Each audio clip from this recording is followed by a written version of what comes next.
Josh. No. I'm just going to say hello and a bit about Josh and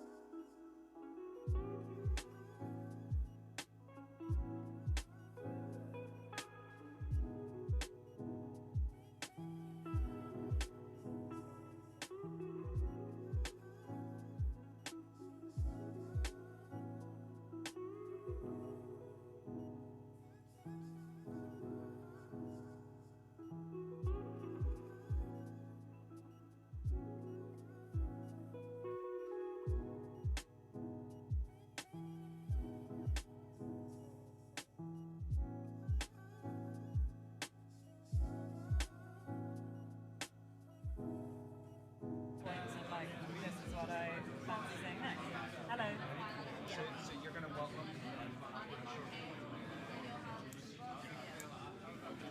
Hi. How's it going? Good. You pleased with the turnout? That's it? Yeah.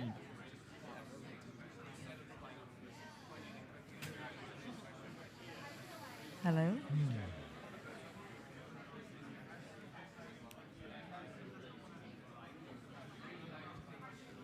It's good to be up first, then I can relax afterwards. Yeah. No, I asked that sometime. It's Gerent. No, hard G. Garrett. Yeah. It's actually a lot closer to being Gareth. Garrett. Yeah, Geraint. Yeah. Josh. Yeah. All You can also just call me right. Sicklesmith. That is absolutely fine to call me Sicklesmith. Hello, everyone. Welcome to the very first audio programmer interface.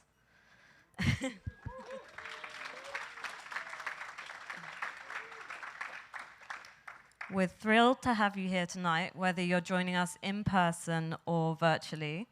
Tonight is going to be all about sharing knowledge across different audio development disciplines and meeting people from the community and making new connections.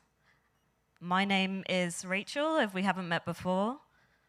Josh and I have been friends since the very humble beginnings of the audio programmer, when I was interning at Juice and he was studying for his degree at Goldsmiths. And I came across his content because I was managing the social media channels for Juice at the time. This was back in 2017, I think. And I said to the guys, there's this guy making juice tutorials on YouTube, and that wasn't a thing that was happening so much at the time. We should get him to the conference. We should get him a ticket. So that's what ended up happening, and that was the first time that Josh and I met. And we've been friends ever since. And at the time, I wasn't in audio development myself, but I really wanted to be. And so it's a really nice full circle moment to be here today, co-hosting with Josh, now as an audio developer, and to have all of you here with us. I'm going to pass over to Josh now, and he's going to introduce our first speaker. All right. How's everybody doing tonight? Woo! All right. We got a great lineup for you tonight. Just going to give you an overview of the agenda today, so thanks for coming. So first, we're going to have Geraint Luff, who's going to be presenting common problems with IIR Hilbert filters. Then we're going to have a talk from Geordie Shear from Queen Mary University of London, who's going to have a talk called Creating an AI-Powered 808 Drum Synth with Juice and PyTorch, and then have a short networking break. Then after that, we're going to have the C major team, Jules Storer and Cesare Ferrari, and their talk is going to be about how they ported the Native Instruments legendary Pro 53 synth to C major. So the title of that talk is the Pro 54, Recreating a Classic Synth with C major. Tonight, we're also going to be handing out 2 prizes for a year-long personal license for C Lion, which is an amazing C++ IDE if you're not familiar with it. So we'll be doing that and doing a random draw a little bit later. So once again, thank you for coming. Also, in the US, it's Labor Day weekend. And so I thought with API London and Labor Day weekend, why not do a sale? So we have 20% off on both of our books, The Complete Beginner's Guide to Audio Plugin Development and Creating Synthesizer Plugins with C++ and Juice. And you can get 20% off with the code API24. And with that, we'll go ahead and introduce our first speaker. So Geraint Luff is a DSP engineer from Signal Smith's DSP, and his talk is Common Problems with IIR Hilbert Filters.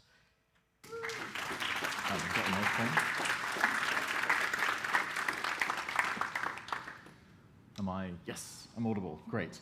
Although I've called this common problems, and I've made that plural, this talk is just one pet peeve that I have about how Hilbert filters are generally implemented if you just Google how they're done. So a little background on just, is there a bit of feedback going on here? Yeah, all right. I assume that'll be sorted out. So a little background, sort of a Hilbert transform generally is you've got a signal, and the Hilbert transform rotates the phase of everything in that signal by 90 degrees. The Hilbert filter is, in the way it's commonly used, sometimes called the dome filter when you're dealing with circuits and stuff, even though if you actually Google that, you get plumbing supplies. It takes a real signal and produces a complex signal which is analytic, meaning it only contains positive frequencies. Now, if positive and negative frequencies is a bit scary, then this talk might be confusing, but I'll do my best. Yeah, so the idea is that you've got your real part being sort of the original, and then your 90-degree phase shift is the imaginary part, and together those produce a complex signal. But actually, that's a terrible way to think about it, and the Hilbert filter, I think, is better considered as a filter that removes negative frequencies and leaves positive ones. So yeah, a quick overview of complex signals and negative frequencies. So this is a real signal. And it changes over time, goes up and down. But what's actually happening when it crosses zero? Like, there's only one frequency here. This should be, in some way, the simplest possible waveform. But there's points when it actually is not doing anything. But the signal's still doing something, and at the corners and the top and bottom, it kind of stops. Is it rotating still? And there's nothing wrong with that. You can kind of get your head around it, and there's momentum and all that kind of thing. But in maths terms, the simplest possible thing isn't a sine wave. It's actually a complex sinusoid, which has a constant amplitude, and the phase just like rotates over time. And this is simpler in terms of the equations that produce it and various other things. There's more than one of these, so it can be going one direction in the complex plane as you go over time, or it can be going the other. And there's not a hugely intuitive physical representation of what this means. Maybe it's like signals going one way and signals going the other way, and the imaginary bit's related to displacement or pressure or something else like that. But basically, this is the way that we deal with them when we're doing a lot of signal processing. And when we actually want a sine wave, the way that we generally think about it is that it's the sum of a complex exponential going one way and the opposite negative frequency going the other way, such that the imaginary parts of it just kind of cancel out, and you're left with just the real oscillation. So the sine is not the simplest waveform because it in fact has two frequencies in it, the positive and the negative. Okay, so what this looks like when you're talking about the spectrum of a signal is you might be used to just one half of this if you're looking at a sort of frequency analyzer in your DAW. But when you're doing Fourier transforms or similar kind of processing, you have a symmetrical spectrum for a real input, which has positive frequencies, and then every positive frequency has a negative reflection, a mirror of it. And yeah, there are some things you might want to do. This is a really common thing to want to do, is frequency shifting, where you, unlike pitch shifting, it's a different talk, you shift everything in the signal by a fixed number of hertz, up or down. And this is actually really easy to do, right? You just modulate your signal with a complex exponential. It's very straightforward. The problem comes is that you need to convert it back to real afterwards. So one problem is you've actually got the mirrored bits are now in kind of the positive region. Maybe that's what you want, maybe it's not. It does mean that like some of the lower frequencies get that kind of ringing, more like a ring mod than the frequency shifter. But the bigger problem is that the stuff that's still in the negative frequencies, when you convert back to real, the symmetry of a real signal and the spectrum kind of reasserts itself. And so the two bits that didn't match anymore now kind of blend together, and it's a bit horrible. So what you really want to do is, this is the Hilbert filter, to take your complex spectrum and then have a version where all the negative frequencies are gone. because then you can shift this around, you can do whatever you like with it, and then you won't have that mirrored copy screwing things up when you convert back to real and the symmetry reasserts itself. So a particular interest in this talk is what exactly happens around 0 hertz, the DC component. So I did open this by mentioning the Hilbert transform and Hilbert filters. I am going to I'm going to illustrate some stuff, and I want you to not absorb it, if that's all right. So it's very tempting to say, well, what the Hilbert transform is you have your real signal, and you want to make up the imaginary part that turns this into an analytic signal. Or maybe you'll even see a diagram like this, where you've got your real input and 2 filters that are like out of phase. No, don't do it. It's how you might implement it. I'll go into why I don't think you should do it this way later. But this doesn't really give you many insights into what the errors are that you should expect, how you can reason about the quality of the filter you're implementing. And this perspective is significantly more powerful and helps you make good decisions and analyze and design your own from scratch and reason about whether the Hilbert filter you have is good or bad. Okay, so actually, we work in the digital discrete time domain, so our spectrum is not infinite, it's bounded.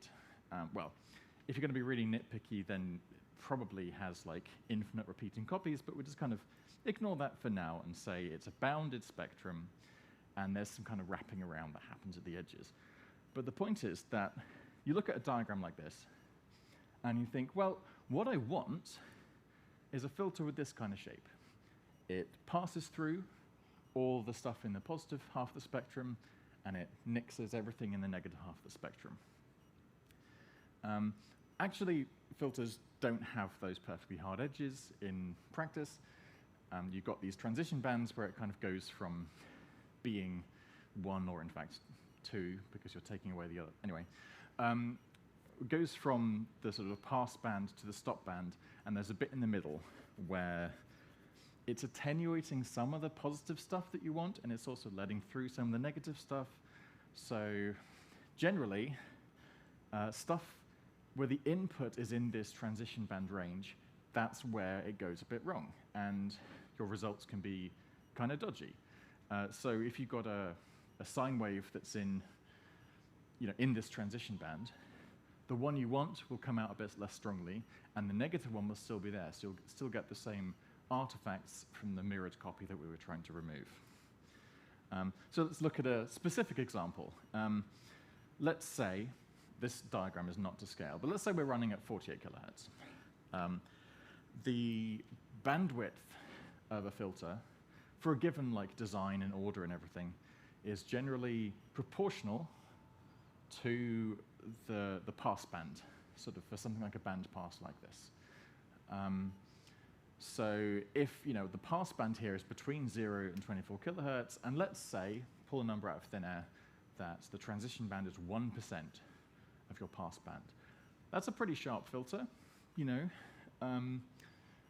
but it means that that region between plus and minus 120 hertz is in the transition band, and inputs in that low range can give you artifacts.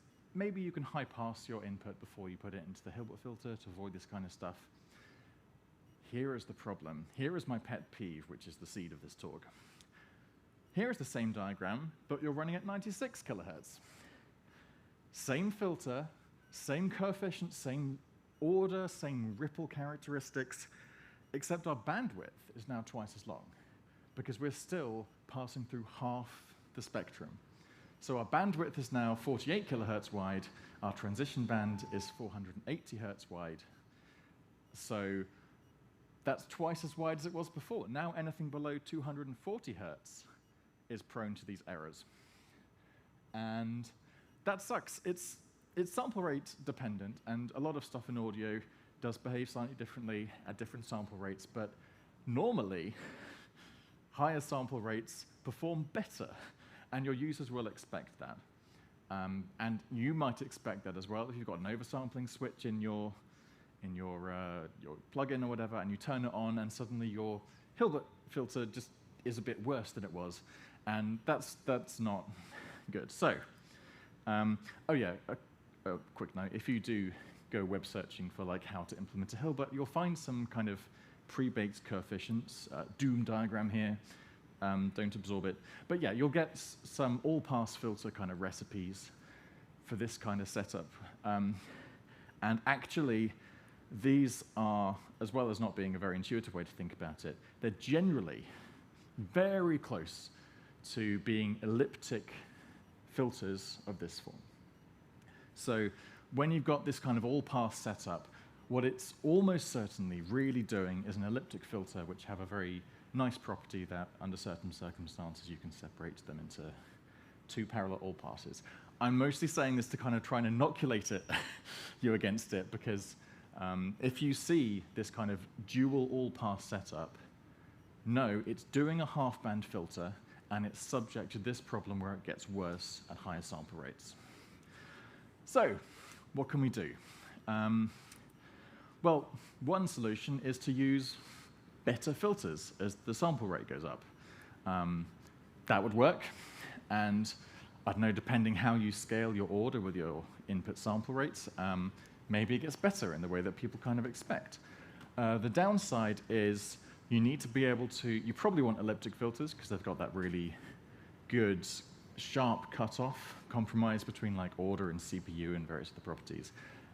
But they're complicated to design. Like, I've bashed my way through the maths of it, and I still don't have like that intuition of like where it comes from in a way that would let me explain it to anyone else in a way that I'm happy with.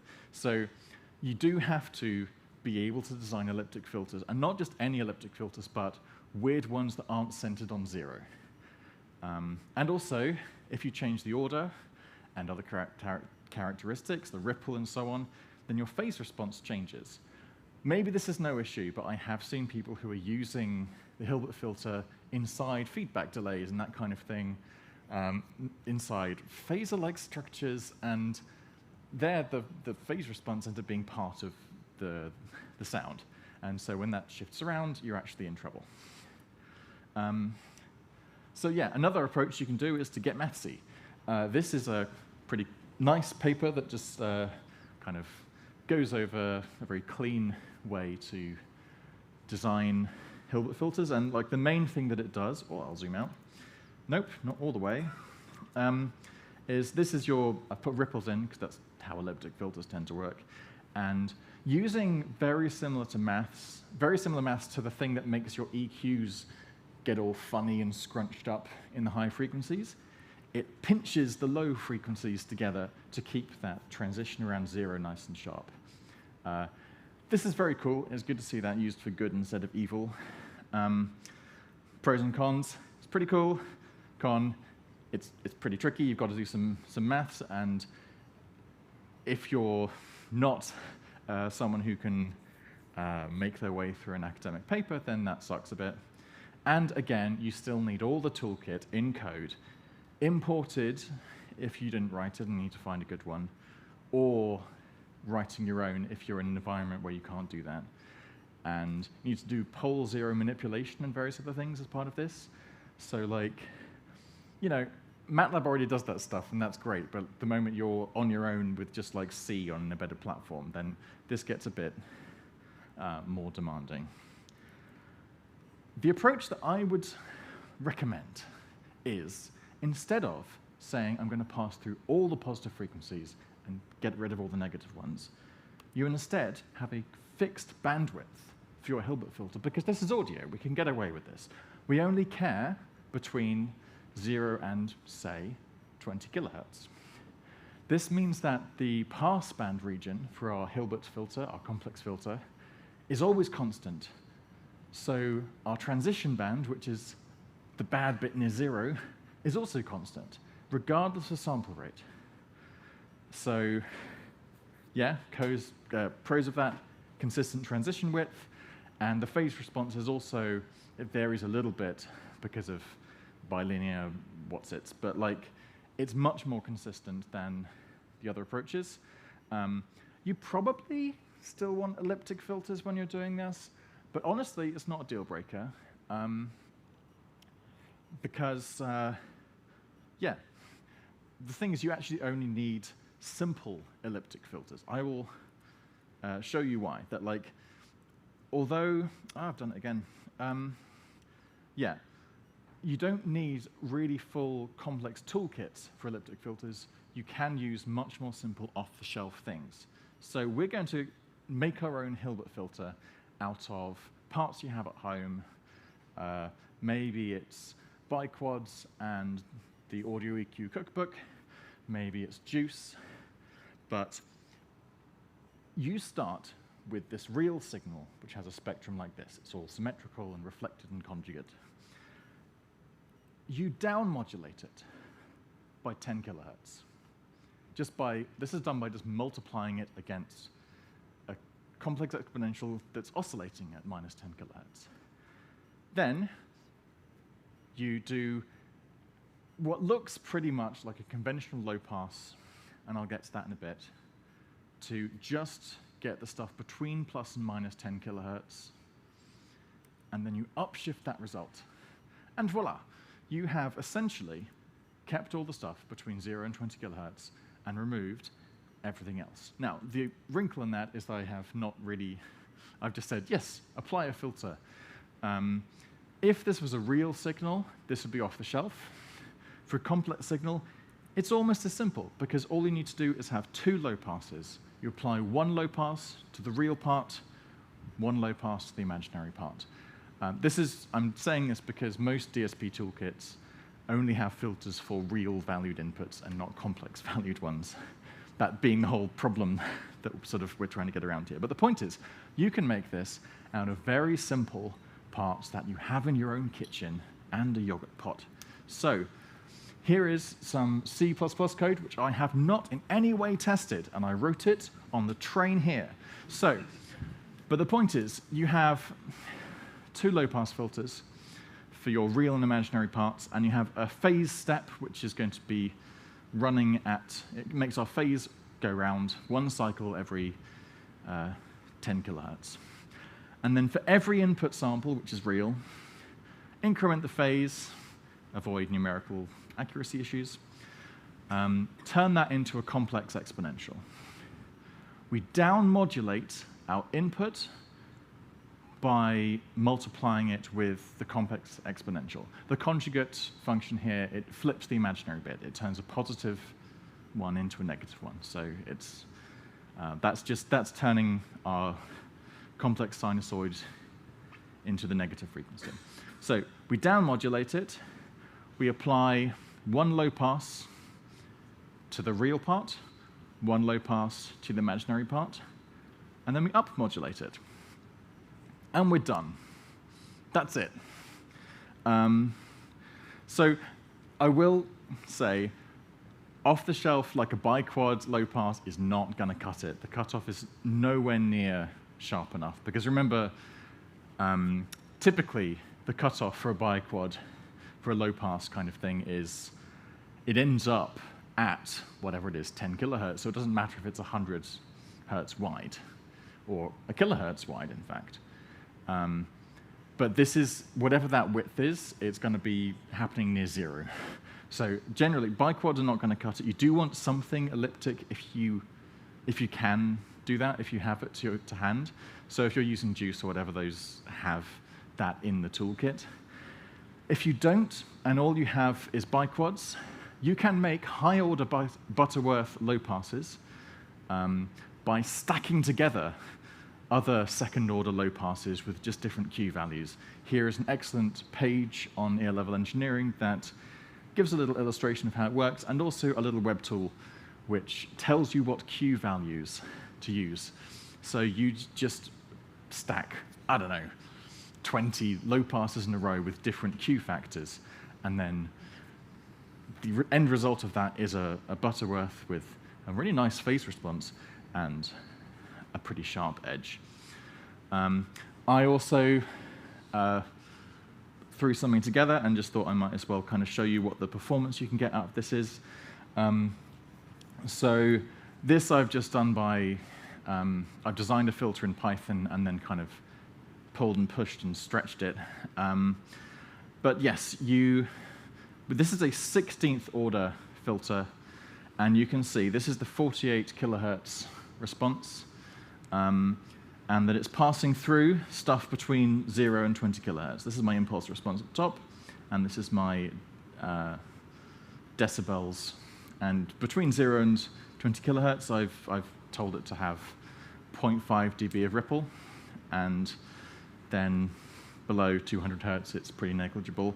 And then you can see the same filter class running at 96K, which now you can see in this actual real working example plotted from C++ code, what it is doing for a higher sample rate. It's keeping less of the spectrum, but that transition at the bottom is still the same width because we're not making our band, our pass band wider.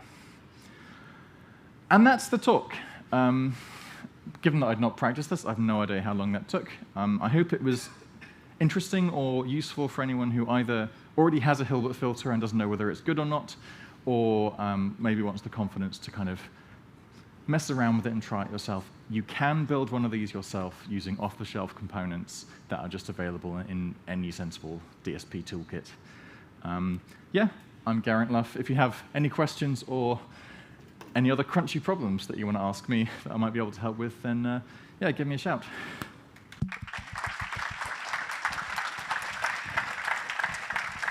Okay, we have a couple minutes for questions. Please raise your hand and I'll come over to you.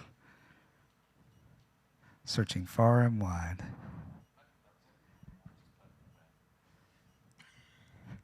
No questions?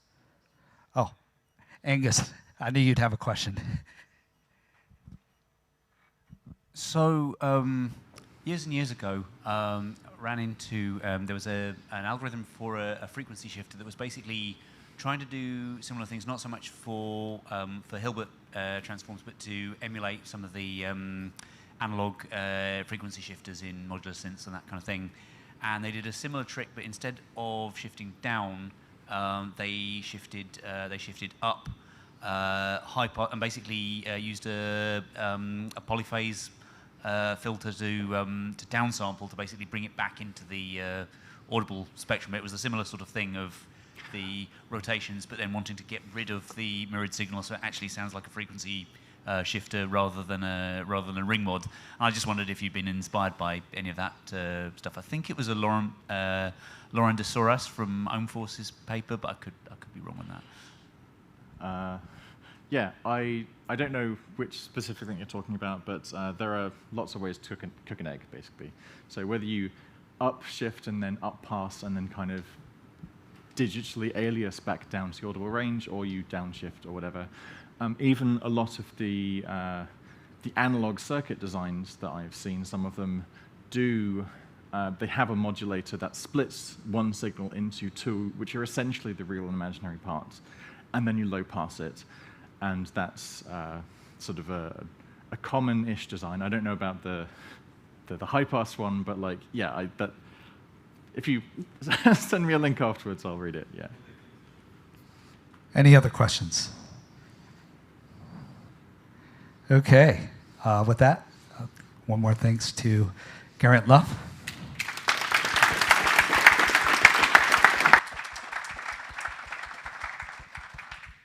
All right, we're going to have a little bit of time for networking and for some drinks. The bar is open, and we will be back at the top of the hour for our next talk.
Two on two on two.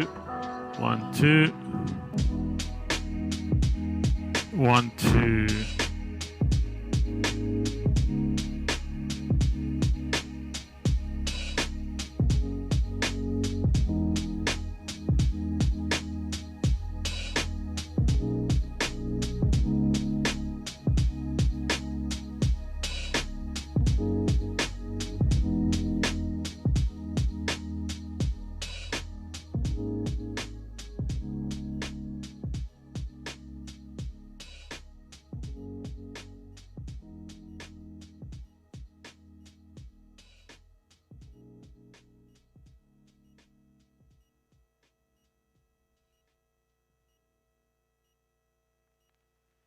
I have designed this speaker to amplify my thoughts so people will quit asking me for sandwiches. That should work, right? I don't know what you're talking about, Space Ghost. Go ahead, My Moltar. show was...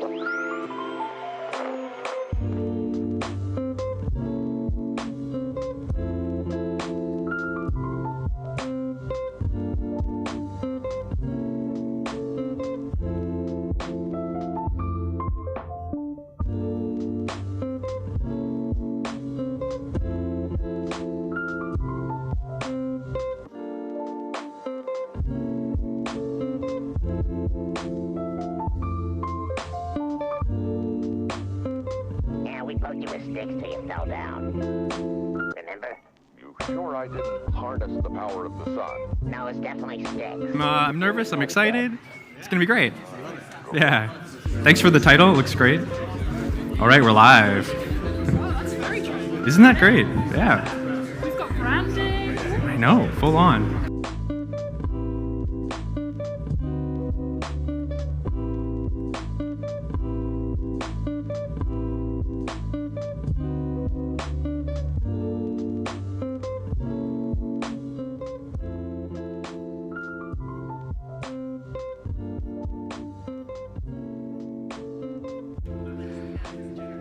All right, if you could just take your seats, we're going to go ahead and get ready for the next talk.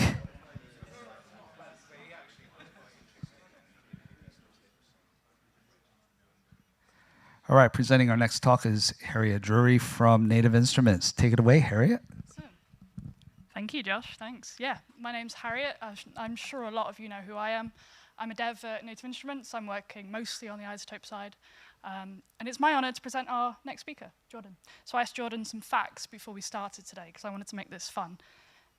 His favorite band's Flying Lotus, or anything weird or electronic. So if that takes your fancy, go and talk to Jordan about it later. He's from Canada. That's okay. That's cool. Living in, is it East London? North London. North London. All right, cool. North London, doing a PhD at Queen Mary. And today we're talking about creating an AI-powered 808 drum synth using Juice and PyTorch. Awesome. Thank you, Harriet. Take it away. Great. Thanks, everyone. Aw. And thank you, Josh, so much for inviting me to be here. Yeah, I've been following the audio programmer for a while, and it's an honor to present and to be here today. So yeah, I'm Jordy. I am a second-year PhD student at Queen Mary University of London in the AI and Music program there, and I'm going to talk about some of my research, which is related to AI and control of drum synthesis and how I made an AI-powered 808 drum synth with Juice and PyTorch. Before we start, I'd like to acknowledge my supervisors, two academic supervisors, Professor Andrew McPherson at Imperial College of London, Dr. Hara Lamposaitis at Queen Mary University of London, and my industry supervisor, Dr. Andrew Robertson at Ableton. Very grateful for all of their mentorship. They have contributed a lot to the ideas and this work. So what is my PhD thesis? Just to give a little bit of context, I'm looking at real-time control of audio synthesis, and my goal is to get rid of the keyboard.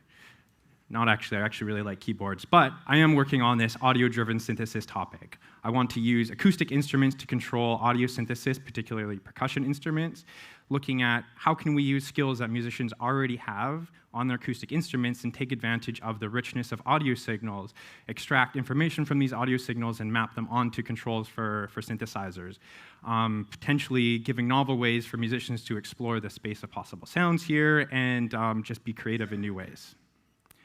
In particular, I've been quite interested in this topic of differentiable digital signal processing. This came out of a paper from the Google Magenta Lab a few years ago, led by Jesse Engel. And the idea here is to be able to take this rich history of DSP algorithms and research in that field for audio synthesis and audio effects and put that together with neural networks. So instead of just having neural networks replace DSP altogether, is actually how can we combine these? How can we use neural nets to control DSP? And so I'll give an example of this DDSP harmonic synthesizer. This is the synthesizer from that paper implemented inside of the Newtone plugin. And this is an example of a flugelhorn being timbre transformed into a Japanese flute called the shakuhachi. So we'll start with the flugelhorn.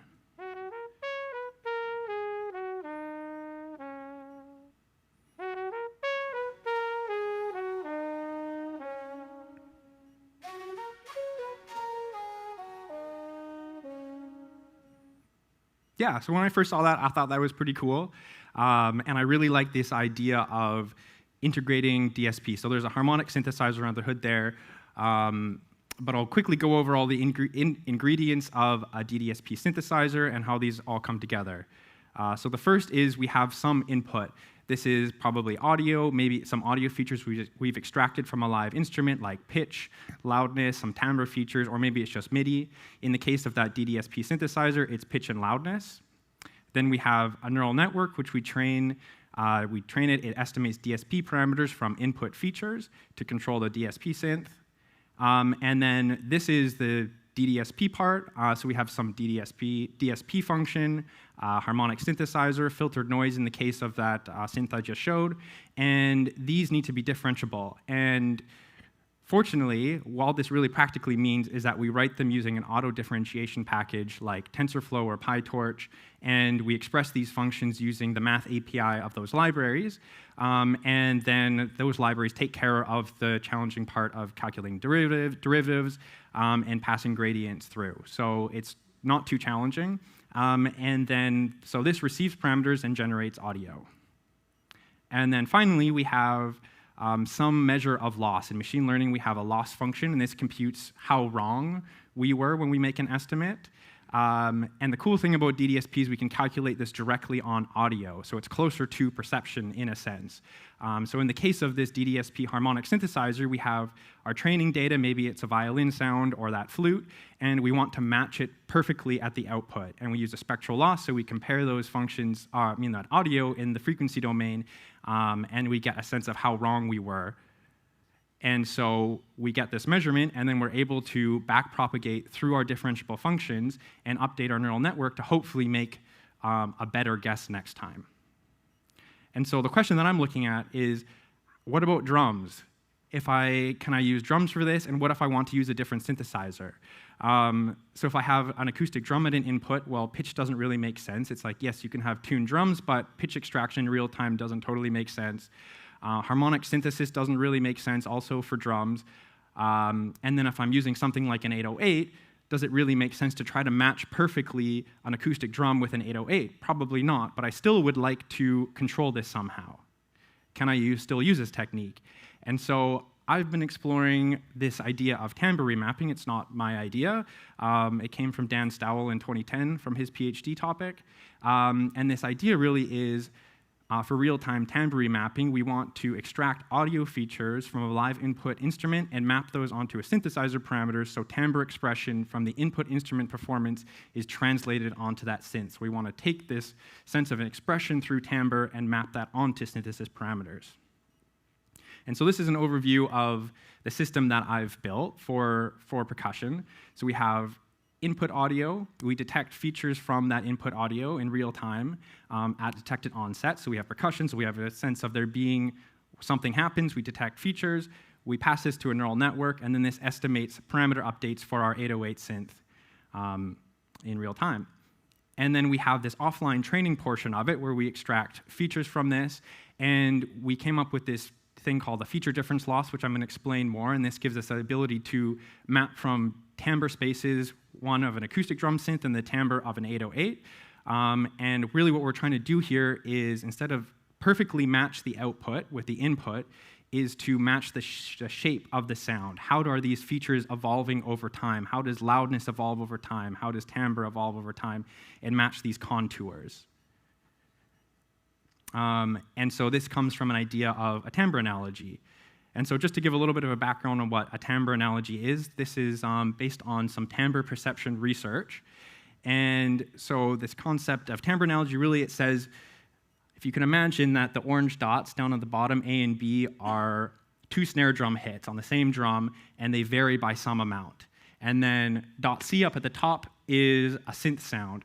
And so we want to try to find sound D so it varies in the same way that A varies from B. So we have this analogous variation with respect to some timbre space. So we can plot this. So I can take a snare drum performance and start to plot these variations in a timbre. I'm calling it a timbre space. The y-axis is loudness, and the bottom is spectral centroid, which refers to kind of like brightness.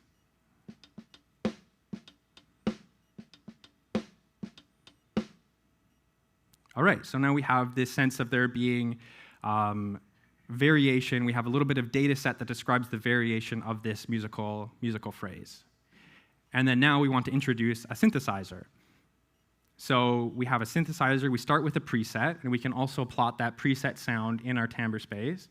And then what we want to do is basically learn modulations so that we stretch that preset sound to match those same variations with respect to loudness and spectral centroid and whatever other features that we have. And so this is the concept that I've used to develop a plugin, and so I'll give you an example of what that sounds like. So this is my friend Carson playing drums. It's going to be the acoustic bit, and then followed by the 808 timbre transferred bit.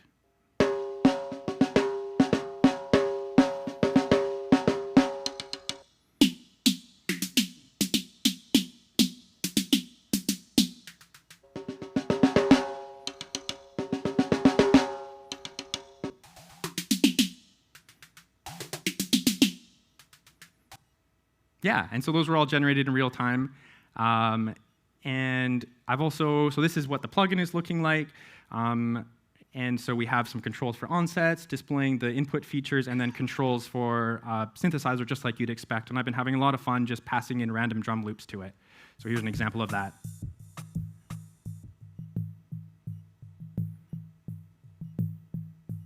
So now this is fully just the 808. And so kind of like mixing in with a dance track. And so I've been having a lot of fun messing with that. So now I'll go through basically how I designed this and implementing this in a plugin, starting with this differentiable 808 synth. So the design of the 808 is based on this practical snare drum synthesis article by Gordon Reed. This whole series is absolutely phenomenal. It's really just like it's an inspiration of an 808. It doesn't do any of the analog circuit modeling. But it's pretty simple. There's two sinusoidal oscillators. Each of them have exponentially decaying frequency and amplitude. Then there's a noise generator, also with exponentially decaying amplitude, that passes into a high-pass filter. Those are mixed together and then pass through a wave-shaping function. And so in total, there's 14 parameters for controlling this synth. And so how do we write this differentiably? How do we make a differentiable 808? And so fortunately, with stuff like with PyTorch, it's relatively straightforward. Just explain differentiable. Yeah, absolutely.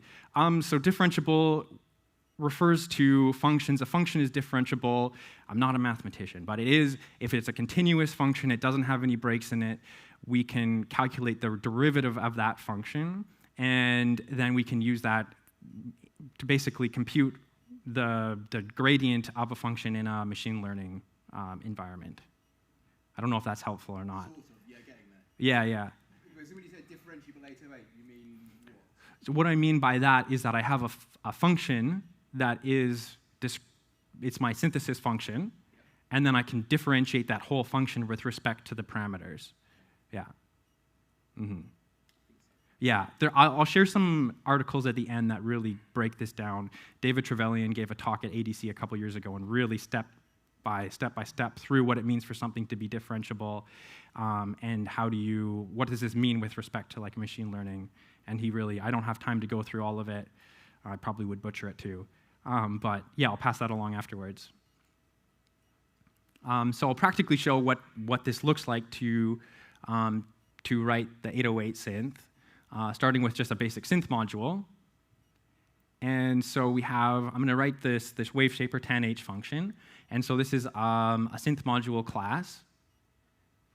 And so in the constructor, we have the required parameters. So there's just an input gain. This is just a parameter normalizer, and so it allows us to convert from 0 to 1 to this human readable range. Decibels, the range is -24 to 24. And then the DSP function call with audio and parameters lives here in this forward pass. And so this is called when we're making, just basically using the synth as we would, passing forward. And then PyTorch knows how to calculate the derivative of this automatically because we're using torch tensors, importantly, as the input. So X is audio coming in, and then we have input gain, which is the parameter. And then all of the math functions we're applying either directly to tensors or we're using these functions, this torch pow and torch tanh. And so just to give a little background, tensors are just multi-dimensional arrays, but they have support also for running on GPUs and support this automatic differentiation. And so it's a little bit different than writing regular DSP code. Everything happens with matrices. And so when we call this synth, it generates a full scale, like second of audio, 2 seconds of audio, all in one chunk, as opposed to having for loops iterating over blocks. So it's a little bit of a different way of thinking. You're generating using these like matrices as opposed to for loops and stuff.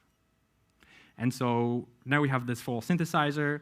This is a snare 808, also implements this torch NN module. And then all of these synth module blocks just become class attributes here.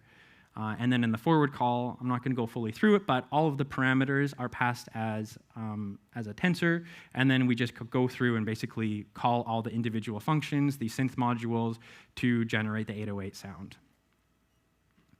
And then this is what it looks like running the synth. So I have here this constructor for the snare 808 sound, initialize it with a sample rate, which is 48 kilohertz, and then I'm telling it that every time I say, give me a new sound, it's going to generate half a second of audio here. And then I'm just generating 10 random presets. So this is just a matrix of randomly sampled values. So it's 10 by the number of parameters, which is 14. And then it's generating that many parameters when I call this forward pass call. And so this is what 10 random these 808 sounds sound like.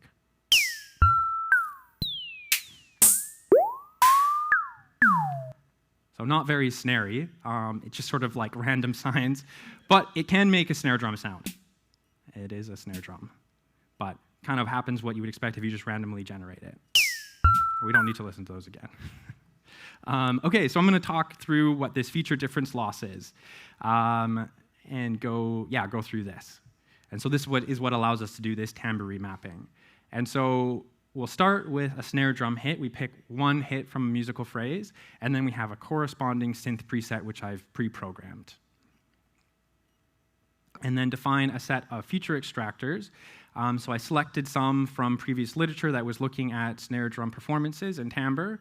And so these features include loudness, spectral centroid, which is a measure for perceptual brightness, or it corresponds to brightness, spectral flatness, which measures the noisiness of a signal, and then temporal centroid, which is the evolution of an amplitude envelope. So basically, you can measure if a snare drum is really snappy and really quick with decay, then you'll have a low temporal centroid. If it has a long decay, then it'll have a longer temporal centroid. And so then we compute these feature differences. So starting with the snare drum on the left-hand side there, we have the anchor sound, which is XA, and then some varied sound, which is XB, and computing the difference between those two, and this gives us a sense of how much these two snare drums hits in a phrase have changed. And then similarly, doing this for a synthesizer. So there's the preset, and generating the sound that corresponds to that preset and the features, and then modulating that and generating that sound, and then computing the difference. So looking at how much does this synthesizer sound change when I apply this modulation to a preset.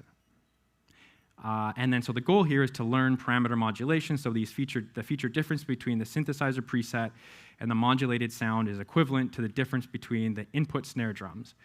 So to do this, we compare the difference between feature differences using an L1 loss, or the mean absolute error, and call this whole formulation just the feature difference loss. So now with this formulation, I haven't introduced the neural net yet, but with this we can individually learn parameter modulations. And so we can see what that sounds like. I'll play the snare drum first and then the modulated synth.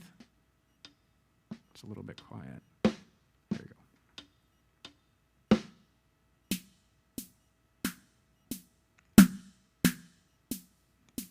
go. Okay, great.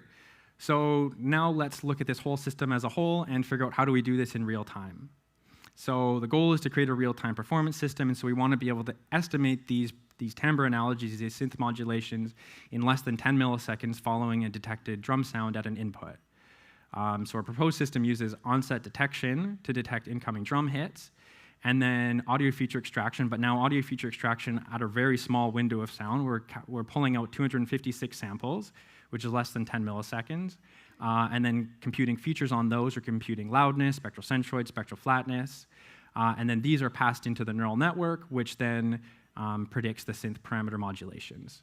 And so now going back to this real-time timbre remapping, with this feature difference loss, we insert the onset feature extractor, which is on the varied snare drum. And then these onset features are then passed into the neural network. And so just to point out that the onset features, that FO, those operate on that small window, whereas all the other features have access to the full drum sound. So they can see the whole drum sound during training, and we're computing that and computing the loss based on the full drum sound. And so this is during training, and then during inference, we can pull that all out, and we just have the onset detector with the onset features and our trained neural network, which is estimating modulations. And so this now brings us into the plugin. So this is the part that sits into a plugin here. And so what I've done is re-implemented the onset detection and feature extraction in C++ along with the differentiable synth, which is no longer needs to be differentiable. I'm just writing it as a plain C++ synthesizer. And then using libtorch, so the C++ backend for PyTorch, and using this to actually run inference on the pre-trained model. And so this is fast enough to run on the audio thread. It runs in less than a millisecond, so it's quite fast. And then the model itself is exported from PyTorch after training into a torch script model, along with the preset that was used during training as well. And so, yeah, I'll quickly talk about a little bit of the C++ code. Using the torch.script library is not too difficult. So there's a dedicated library, C++ library, for loading modules and doing everything you would want to do in PyTorch. So it's really just one line there, that torch jit load path. And this is really nice because then we can have the models actually act as presets. So each pre-trained model then becomes a preset that you can load from the user interface, and then it's loaded on the fly there. And then running prediction with the model down below there is also relatively straightforward. The bottom line, which you probably can't see from the back, but it just says model forward and then convert the outputs to a tensor. And there's a little bit of data massaging to get the input features into the correct format, but it's really it's not too challenging.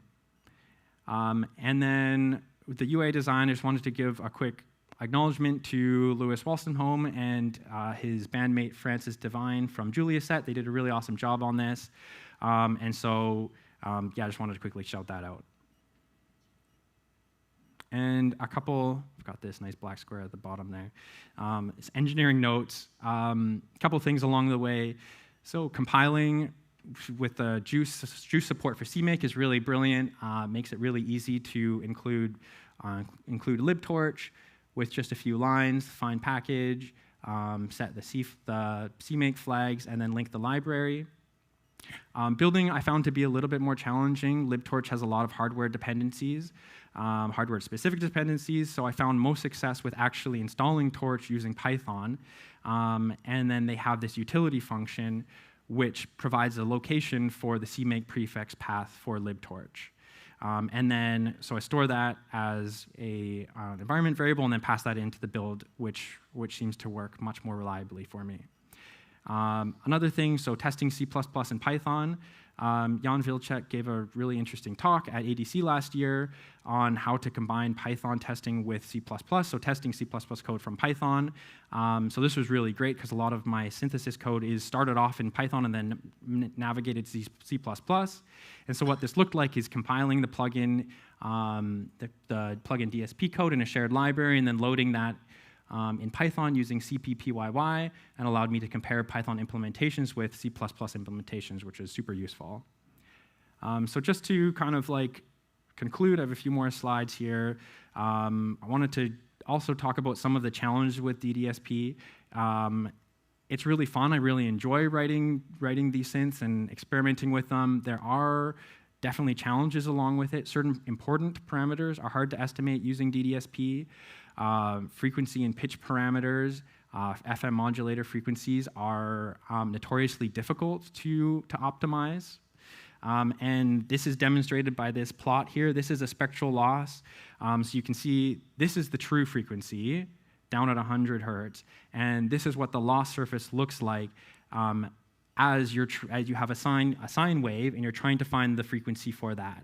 And so if your sinusoidal oscillator had its frequency initialized at something like 300 hertz, your optimizer is going to have a really hard time. Like it's just like there's so many local minima along the way. It's not a smooth surface, and so this is a really hard problem. Fortunately, there's some really smart people out there working on this. Some people at Queen Mary University working on this right now, Ben Hayes, and making some good progress on it. But it definitely has limited some of the applicability for this work, and there's definitely challenges that cropped up in this work as well. And then, of course, there's the engineering overhead of just having to write in Python and then convert to C++. So here's some DDSP resources that if you're interested in digging more into this, there's some really great stuff in there. There was 2 ADC talks there. There was a talk by the original Google, well, not the original, but some people from Google Magenta who looked at implementing DDSP into a VST. And then, like I mentioned, David Trevelyan's talk, which gets into more of the nitty-gritty of what it means for a function to be differentiable and how that integrates into machine learning research. As well as a couple of my own resources, or resources that I collaborated on, a DDSP review paper that I was co-author with Ben Hayes. And then last year at Izmir, the Music Information Retrieval Conference, we did a workshop on DDSP for audio synthesis. And again, there's some good resources there if you're interested in wanting to get going with this kind of stuff. That's all on Python, and a lot of the building blocks are there. Yeah, thank you. So this is going to be part of a NIME paper. NIME is next week, the Conference for New Interfaces for Musical Expression. And I'll be sharing the plugin next week there. So thank you so much.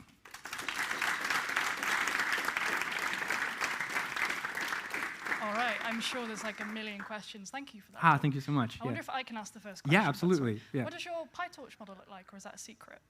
The PyTorch model? Yeah, oh, it's not a secret at all. It's really quite simple. It's like a MLP model. I think there's like 3 layers. That's nice. Nice yeah, and simple. It's quite small. It has less than 6,000 parameters. So it's like, because it's such a dedicated task, and this is one of the things that's really nice with DDSP, is because you have like a very constrained task, you can use small data. There's like train models with like 2 minutes of data. It takes 15 minutes on a CPU to train. Nice. Yeah. Nice. So you've got like super quick iterations of this. You can just keep totally. Session. Next question is, have you tried this in like a live situation, or have you just got like one mic on a snare at a time? Have you like tried to filter anything? Have you done that before, or is that like to come? Yeah, I definitely want to be working more with drummers in live situations, so if there's any drummers here and want to play with this, hit me up. But no, it's definitely been in like very constrained environments. Like I did the session with my friend Carson Gant, One Up Drumvid. We were just playing with this snare. And kind of like this kind of environment. Definitely like one of the things that he brought out to talk about is like It relies on onset detection, and so that requires a little bit of tuning and will trigger with other drums as well. That was my thought. Yeah. That was my first. Like, how do you get this to work so specifically? But I mean, problems for the future, right? Exactly. So, yeah. lovely. I still got Alright. 2 years. Yeah. All right. Any more questions? I'll go over here to Gary. Hi. Hey. Great talk. Thanks. Hey, thank you so much. Yeah.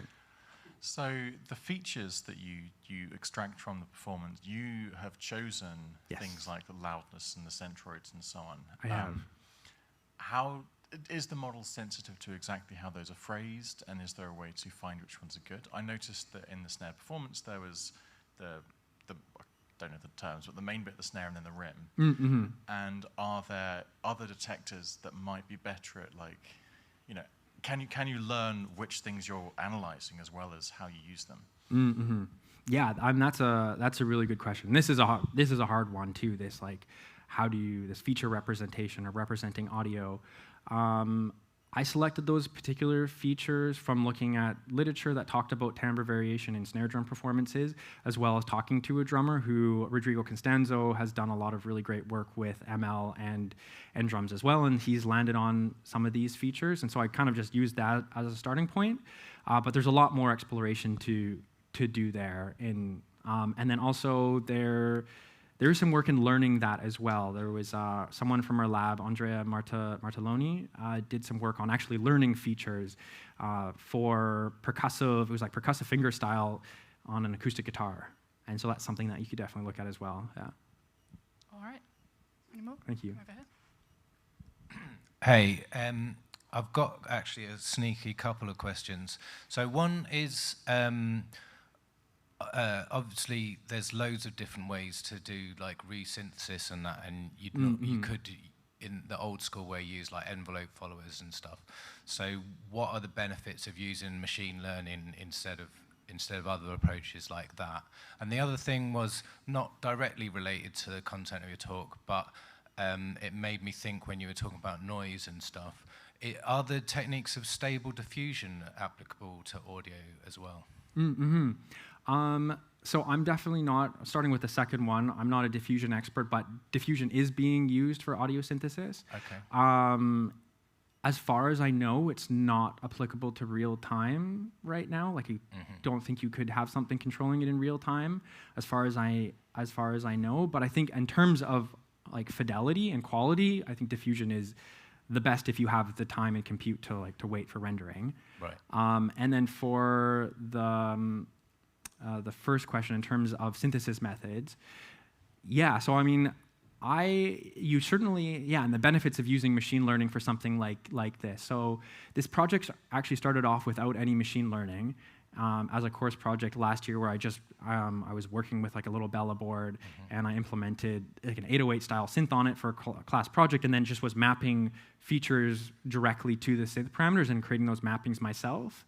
And so where the machine learning part of it comes in is like, well, could I infer those mappings? Could I learn those mappings automatically from a recording? Could I have someone be playing on a drum and then learn directly those mappings? And that's kind of where this process comes from. Is so actually, So it automates parts, so it's kind of knobless, so to speak. Yeah, exactly. It's sort of like, now I have this non-linear mapping that's been learned, and I can kind of like drop them in and experiment with them. Great. Thank you very much. Yeah, thanks for the question.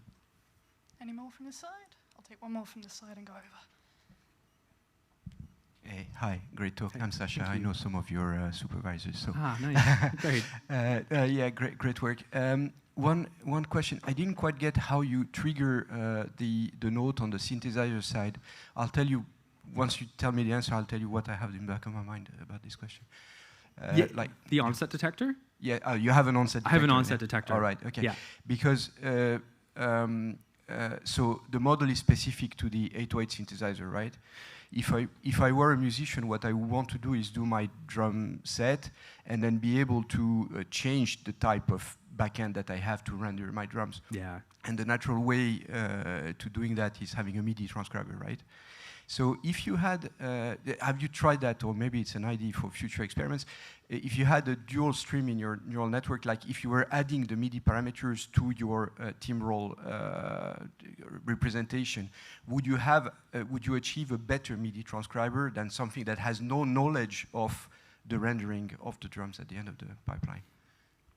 That's a good question. I don't have an answer to whether that. So the question is whether that would improve automatic transcription if you had this information. Presumably both, because if you have something that the more information you put in your learning, the more sort of constrained the optimization becomes, the better your results. In principle, I don't know, it might fail miserably, but so in that sense, you would have a sort of effectively dual head thing, one which transforms the drums into the natural drum into the synth parameter, but another one which provides a MIDI transcription. So if you condition one on the other, would that help the MIDI transcription because it's got a better knowledge of the timbre? Probably. I think that would be a really interesting experiment, and I think there's been, not for transcription, but it makes me think of some interesting work in like source separation that used a DDSP modeling type approach where they were like resynthesizing a mixture, but in the process, modeling the instruments along the way, and then that resulted in this, like at the end of the day, this source separation technique. So it's sort of like this resynthesis task, but also helping you with like a middle task, like transcription, in this case, source separation. So I think it would be an interesting experiment for sure. Cool. Something to have fun with. Thank you. Yeah, absolutely. Thanks for the question. All right, coming over to the other side. Any more questions? Yes. Thanks. I also have a sneaky 2 questions. The first is, you mentioned that there's like a sort of exponential decay component, and that's a parameter of the synthesizer. I was wondering if after the onset detection, once the synth is triggered, whether the model actually ever ends up modulating that decay parameter after that sort of trigger. No. Okay. That's something I would like to do, but right now what it does is it just at the onset calculates the features, figures the parameters, then triggers the drum, and that's kind of it. But is there a technical reason why that happens, or it's just because when you hit a drum, the envelope doesn't naturally change after you've hit it? It's more that it was easier to do it that way. There's certainly, like updating this so you update the synth as time goes on after the onset would certainly be interesting, because I mean, you can interact with the drum afterwards. It's like, there's the simple case of hitting a drum and it decays, but you could like damp it. That would be super cool to be able to model that kind of thing. So you're saying the model actually doesn't change the parameters after the onset? No. In kind of real time? Okay, interesting. If you hit the rim, you get a short sound, and you hit the drum in the middle, you're getting a long sound, so it's inferring that from the onset. Exactly. Yeah, you got it. Yeah. And then another, quick question. Like you also mentioned that you had like you had to make a training data set by getting samples of drumming and then manually creating synth presets. Is that correct? That's correct. So I was just curious, like how many did you have to do by hand to be able to train this?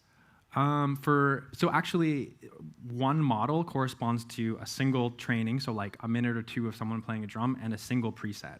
Okay. And since the models, you have like a model and a preset pair, and that kind of becomes its own little preset. But it's a new model for every single preset, if that makes sense. No, but I mean like for training a particular model, did you have to?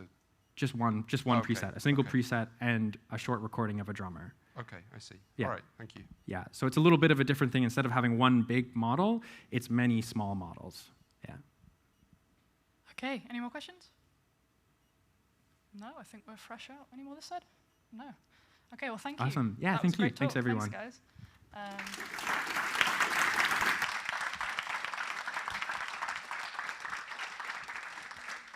Now, I believe we are once again networking for another 25 minutes or so, and we're back on the hour. So go and enjoy.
All right, everybody go ahead, take your seats. We're going to go ahead and get ready for the next talk.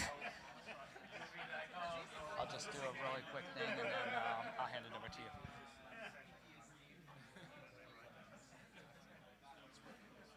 you. All right.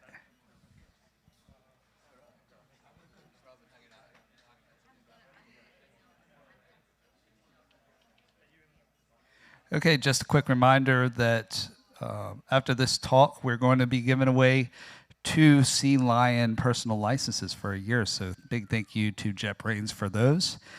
And also we will be doing our traditional after meetup drinks over at the Red Lion, which is right across the street, so right over that way. So we hope to see you over there afterwards. That's where the real fun begins. And with that, I'll go ahead and hand things over to Rachel Locke to present the C major team. Thanks, Josh. So next up, we have our final talk of the evening. We're honored to have Julian Storer and Cesare Ferrari here from C Major. And tonight they're going to be talking to us about the process of resurrecting the long discontinued native instruments emulation of the sequential circuits Prophet 5 called the Pro 53. And they're going to be talking to us about porting from the legacy C++ code base to C major for their aptly named Pro 54. If you'd like to join me in welcoming Julian Storer and Cesare Ferrari.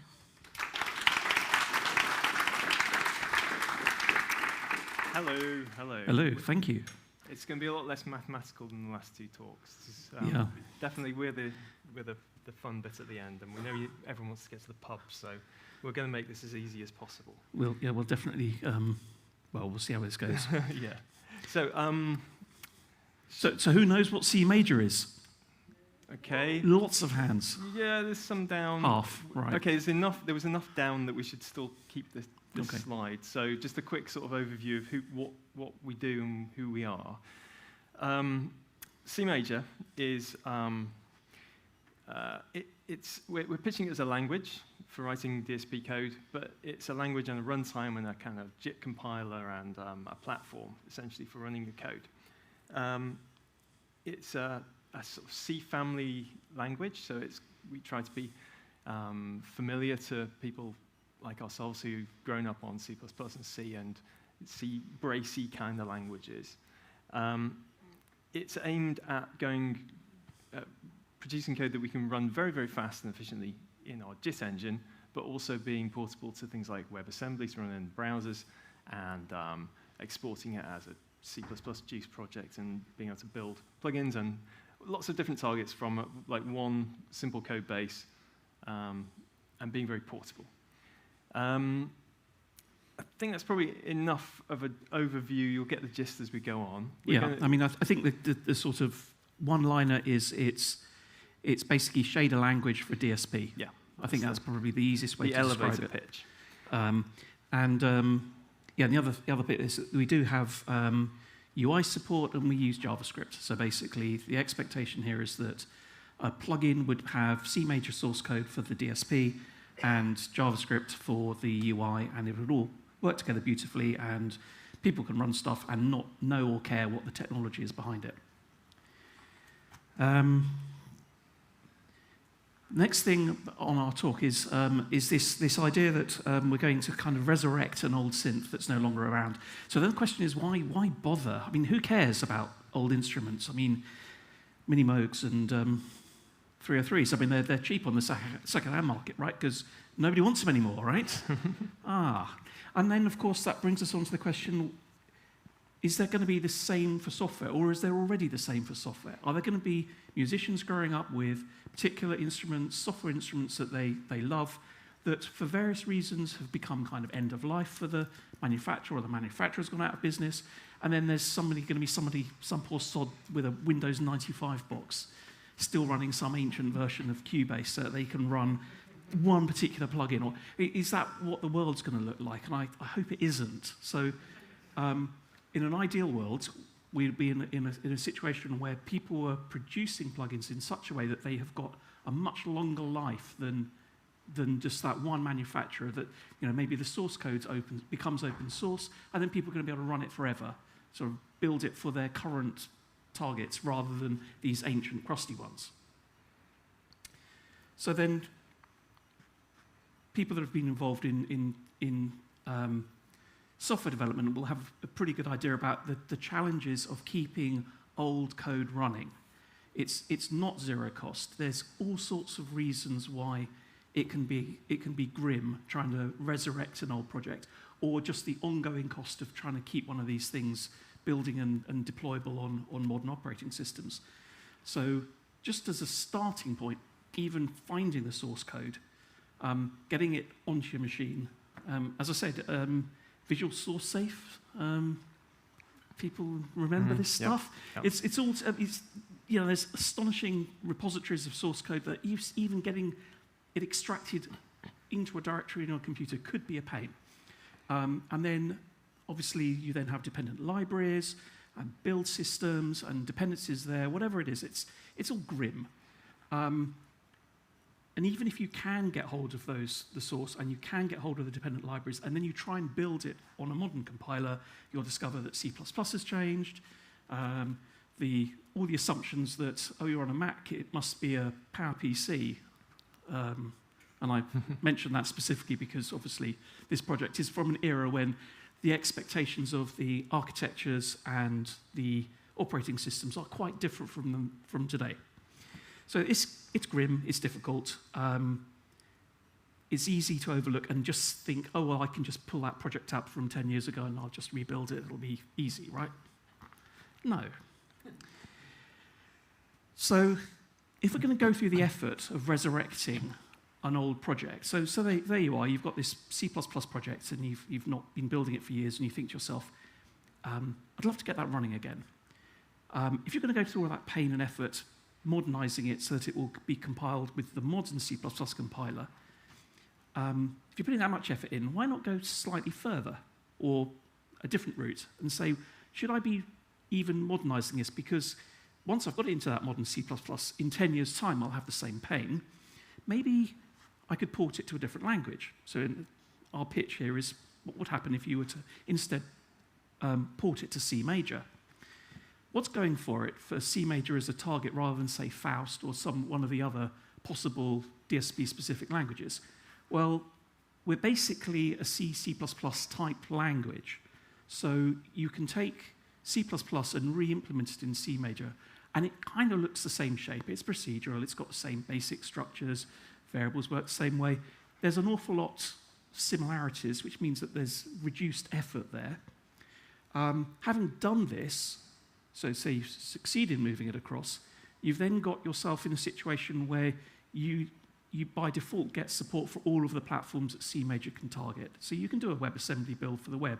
You can do a build for a particular modern architecture that maybe the original plugin was not ever targeting. You have potentially got future-proof. Now, what that relies on is C major is built with C major will automatically get that target. So you don't have to revisit your project and say, add in something to the make file to target a new type of architecture and or plugin format, and then jump through the various hoops to make that work. The other thing is, even if you decide that you don't want to target it as a C major patch, you can still export for C++. So you can actually take the C major code that's running and then say, actually just dump it out of C++, I want to do something else with it. And it's very self-contained C++. It doesn't have include any other libraries or any other dependencies. So it's kind of vanilla, which means it's basically probably going to work in the future as well. Or at least we'll update it to work with future. That becomes our problem rather than Or when yours. everyone's using Rust and C++ is gone, Yeah. we'll make it do Rust. But not until then. Coming at it from the other direction, it's like, oh, this is going to be hard, isn't it? I've got to learn this strange language. What am I going to do with my GUI? There's all sorts of other bits and bobs, all this other dependencies. I've got this library of presets I need to load or respond to particular message and MIDI events or whatever it is. So there's a sort of, it can't be as easy as that. There's got to be other things. So that's a concern. So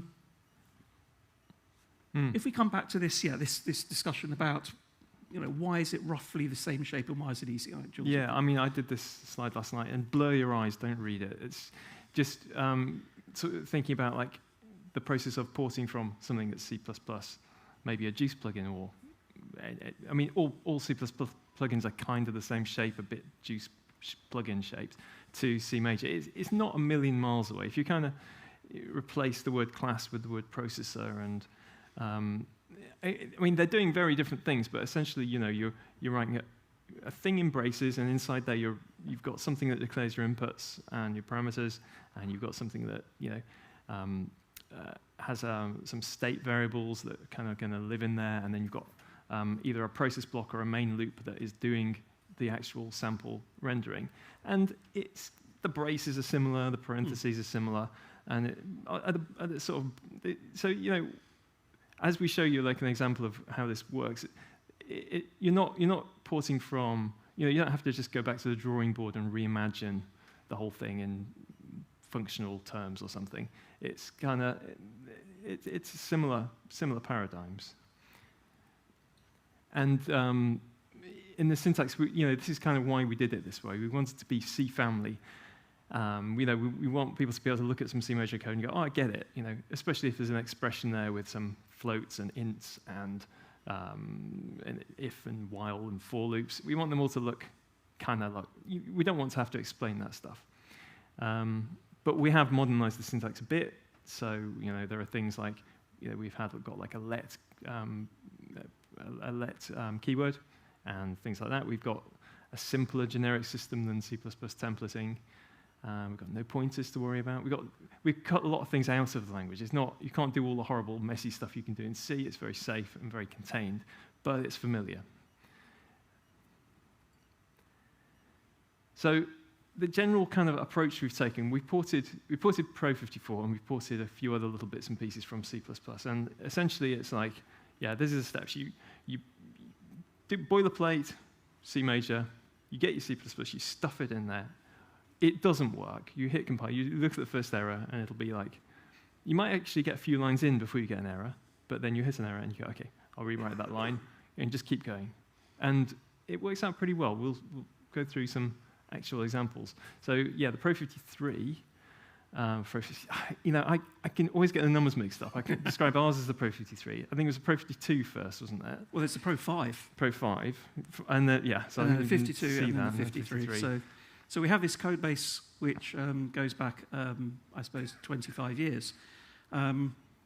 This is kind of a dog fooding exercise. So we were part of the NI group at the time, and we had our language, and we're trying to convince engineers that you can do quite a lot with C major. We said, like, have you got anything knocking around that we could have a go at? And through only months of legal arguments, we managed to get actually permission to take this, because they finally realized that they hadn't done anything with this for 10 years and were never going to do it. But and they let us actually have the code and go off and run with it. Yeah, so this is the state of the Pro 53 project when we got hold of it. This is a slight lie, because there was an effort to make a juice version of it, which is the source code that we actually moved across. But this is talking about the Pro 53 project as was released as a plugin that was out there. So 11,000 lines of code, and it had all of the stuff that you would expect. So, back then in the late 90s, fixed versus floating point maths is a kind of a classic thing, like which is the right way to go. There's a lot of basically optimization, or we would say premature optimization these days, because obviously it isn't applicable. It was applicable at the time, but then code bases end up with all of this cruft in there that you would then think, I don't need all of this stuff. Yes, and 3D Now, again, that hugely useful code path. Sounded so good though, 3D Now. With the exclamation mark. Yeah, so this is what we took on. So what was the approach? Well, divide and conquer, basically. So if you looked at the project, and plugin basically looks like this. There are three components. There's the DSP, there's the user interface, and there is all of this support stuff, the stuff that isn't quite obviously in either of those two buckets. Loading presets, stuff like that. So the aim here is to port the DSP to C major. And as we described, there's a very iterative approach, which is just about to look at it and go, stuff it into a file, .c major, and hit compile and see what happens. The GUI, well, obviously we're going to be in JavaScript rather than C++. Rather than trying to do an equivalent process, it's actually easier just to look at it and think, well, it's a pretty noddy UI. It's got some knobs, and there's some pretty pictures and stuff, and that's it. Well, pretty pictures from 1999. And then there's the control logic, and again, just re-implement it. So we went re-implement in JavaScript for those two, but the DSP the C++ was ported. So when we started looking at the DSP code, there was basically a fairly obvious shape. So the processor, as Jules mentioned earlier, you end up with a processor.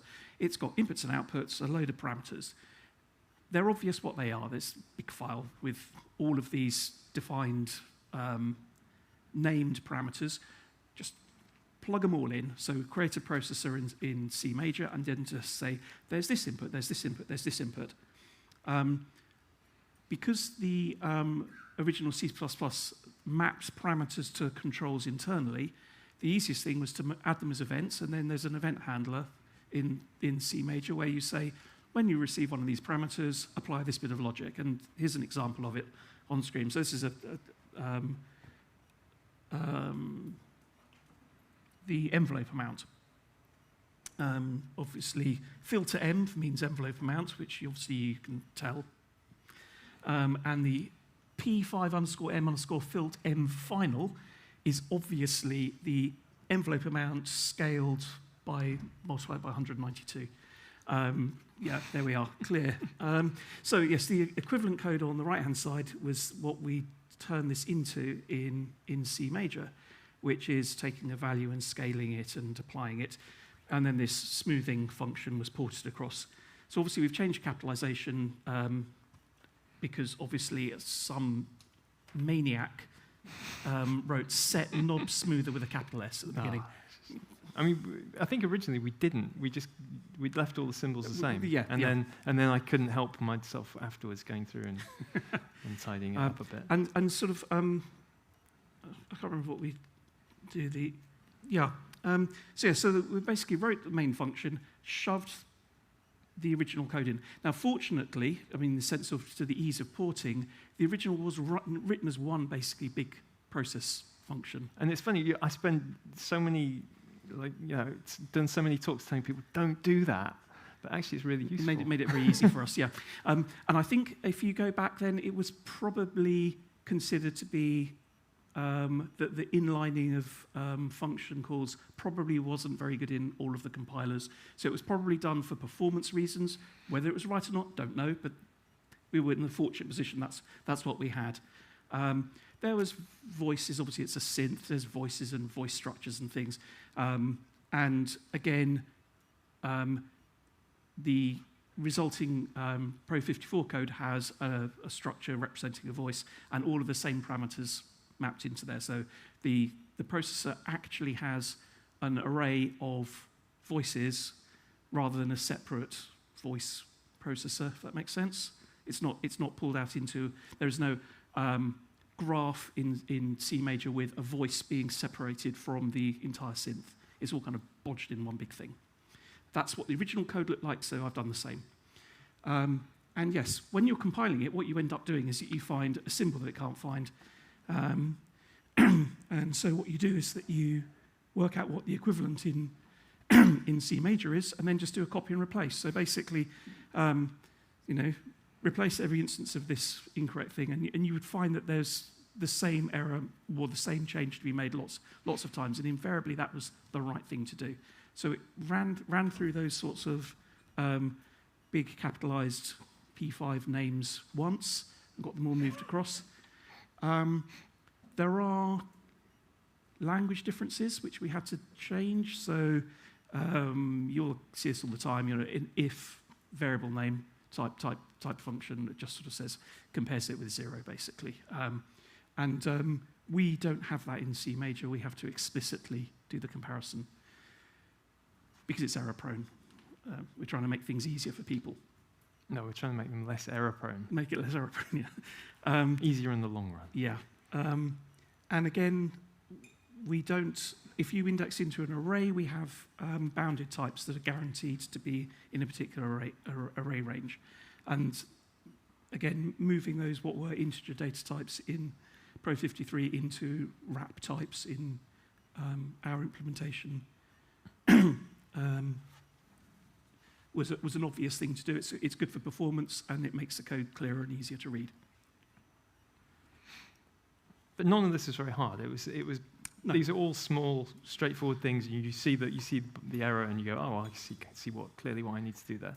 So, because once it compiles, it'll obviously work. It did, though. That's the stupid I know, thing. It did. Isn't That it? was weird. But never happens, but it does. So there we are. So this is what happened when we got rid of all of the errors. It ran, and there's all the parameters with a random value. I think I initialized them with the first patch in the first bank, just so that basically Pro54, if you just played on the keyboard, would make the same sound as the sort of the initial patch in Pro53, and it sounded pretty bloody good. I mean, I didn't know for certain it was identical, but it seemed to work in the right way. So I went, that's the result. Move on. So, what do you do with the GUI? The original was not a Juice project. It was an NI framework, but basically it worked in a fairly obvious way. It was some defined controls in C++ classes with image strips to represent the different shapes for each of the parameters, of each of the controls. So it was very easy to write JavaScript equivalent for those. So we created classes representing each of the control types. So a knob, a button, I think there was some sliders. Mm-hmm. LEDs. Yeah. Yeah. And then just basically took the graphic assets across and put the background on, and then it's a case of writing some CSS and laying out the controls in the appropriate places on the GUI. This was a case of guessing where its location was. The knob's in the wrong place, zooming in, moving it a few pixels here and there. Was not hard. Boring. It was just a bit boring. Yeah. But it didn't take that long, really. Yeah, it didn't take long.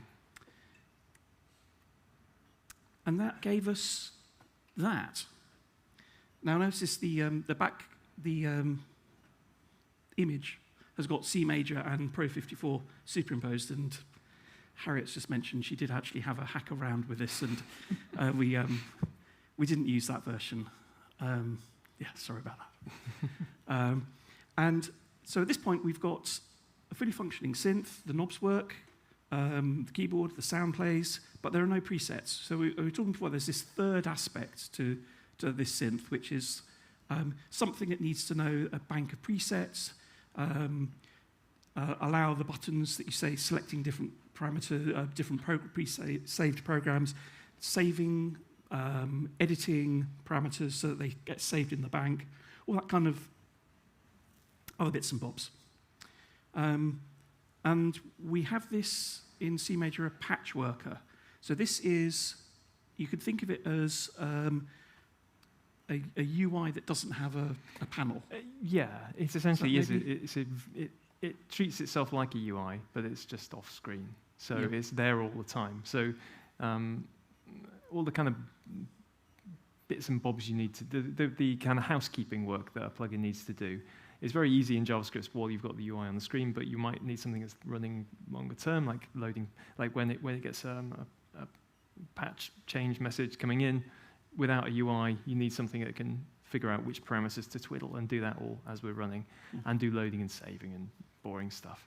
And yeah, we put this on a thing called a patch worker, which it's a kind of a thread. It's actually not a thread. It's just running on the main thread with events. Very easy, very straightforward to use. And yeah, for this that's where we put all of the preset handling. I don't think it does much else. Does it do anything else? So there's two tasks that I'm aware of. It's probably a little bit of other subtlety around loading and saving, but basically it makes sure that the preset bank is loaded, and it hooks into MIDI events. Yeah. So it sees program changes and makes sure that they are fired across.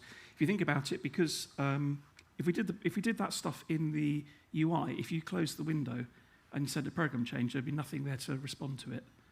And doing it in the DSP doesn't really make sense either, because it doesn't have to be real time. It doesn't have to be sample accurate behavior. Yeah. So yeah, this is sort of this kind of boring background task category of things you might need to do. We put these on a patchwork and write them in JavaScript. And yeah. And then we have the complete synth. I can show you it. We should fire it up. I was just thinking, did we ever profile it for performance compared to the original? Did you ever do loads that? faster. No, I didn't. Because I was just... I didn't have the original running on this machine. So that's true. Yeah. That would have been a good ending. But I've gone the wrong way. It's probably over here somewhere. Oh, here we go. So the code's all open, by the way. I mean, you can go and look at the whole thing. I don't know how long our main function is in this. It's very, very long, but I don't know how sinfully long it is. It's 3,500 lines in total, and we're... Well, probably written worse, Ben. Not while sober. There's all the event handlers, triggering stuff. Down here somewhere, so probably halfway down. So it's probably 1,500 lines for main. Yeah. Anyway, if I try running it, I don't know what I've done with Windows panel sizes and things. Can you just close that for the minute? Oh, I can't see the close button. All right. Oh, he's got excited. Wow, oh, we've gone into hysteresis mode. Wow. Yeah, good. Nice. Right. Okay, there it is. It's a little bit less blurry. There may be sound coming out, but I can't hear it. There is sound coming out somewhere. Oh, there it is.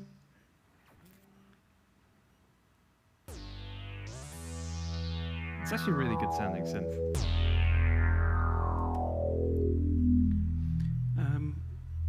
So there's all of the presets are in here from the original instrument. I mean, I'm just choosing ones at random. So yeah, there it is. It's there. It runs. Will the knobs work?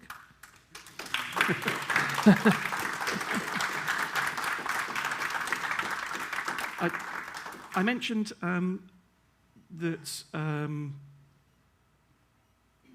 that's got to open the completely wrong window.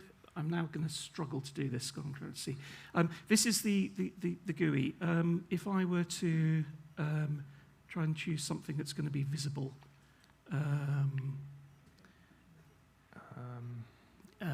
what would be an easy thing to change? Oh, something to see changing. Gosh. I'll go to the first one. First one's good. Okay. The filter envelope. This is this knob at the top corner here. Let's move it. Let's put it in the wrong place. Oh, the window's moved. Oh, there we go. So now you can kind of see it in the wrong place. The background actually has the control baked into it, like at the default position, so you can kind of see. So the effort to put things in the right place was really a case of going, oh, that needs to be across a bit, and you kind of like, it's like, oh, it moves across a bit, and then you put it in the right place. And there it is in the right place. But that's the sort of because it's a JIT system and because it's a small project, the iterative move things around is very, very easy in C major. You get the same with the DSP. So introducing, as I said, like put a typo in. There's a problem. It's underlined the right line. This will take you to the error, fix the error, save it. It's back up and running. So working through incrementally working through the compile errors to sort of fix it is actually very quick with a language and a runtime like this.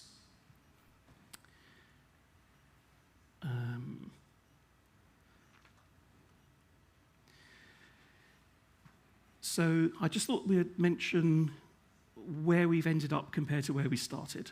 So the original 53 was 11,500 lines of C++, ran on a PowerPC, and I said x86, I don't know if it was 64, don't know.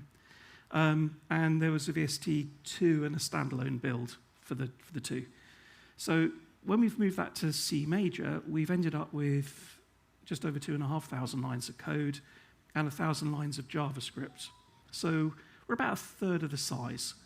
Now, if you think about it, all of the other code that was in the original is still somewhere, but it's in our runtime. It's not something that is project-specific. So yeah, we've still got all of the logic to connect to audio interfaces and host stuff and all the rest of it. But you just, as a patch, as a plugin, you don't have to include that. Whereas obviously every time you write a plugin, you end up having to put all sorts of boilerplate stuff in it. And of course, this is the project itself, is 11,500 lines of code. Everything it includes, and there's lots of other random libraries, will bloat that. I'm a bit finger in the air here. I would say 5 days to get the DSP and 5 days to get the UI moved across. I think I had the DSP running after 2 days. It was really quick, yeah. But I think that there were some bugs or bits that I hadn't finished, but it was a couple of days. So I'm just rounding up to a week. I reckon I spent half a day with that wood panel for getting the logo, trying to overlay the new name. Yeah. Because I had to kind of get rid of the old thing from the bitmap. It took hours. And then obviously, where are we here? Well, we've got support for various platforms. So basically all of the modern Mac and Windows machines. Run it on an iPad, we can run it on a phone, run it on the web. And the plugin standards we support run, obviously, in a more extensive, in the more modern versions of everything that went before. So with standalone, we've got clap support, and you can do a standalone build via clap. There's a clap wrapper. The clap guys have got quite a lot of interesting support for things like VST3. And then we also do a juice export, which gives us the other, like a AAX build. Our web audio is another exporter we support, so you can actually generate a plugin that runs in a browser. And I think if you go to our site, you can play with this in the browser, can't you? It's on our demos page as an embedded plugin. The other thing I was going to mention, because for some reason it hasn't been mentioned very much, is the waveform DAW, which is Jules's other company, has got native C major support built into the DAW. So if I drag a plugin here and select Pro 54, then that is the plugin running in the DAW, JIT compiled. So again, if I went and edited this, where's my control? What dumb thing did I do? I moved it was in here. Let's just mess up that control in the top corner. If I come back to, oh, there it is. It's in the wrong place. so we're running a C major patch in a DAW, potentially looping MIDI audio through it, and you are also able to live code it at the same time. So there's some quite sort of really sort of powerful productivity benefits from thinking in C major.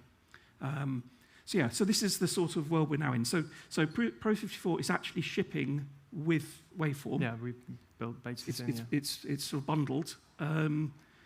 But also the source code for it is available on the C major website as in the examples. So it's freed, it's out there, you can go and download it, you can play with it. So that's where we are with it.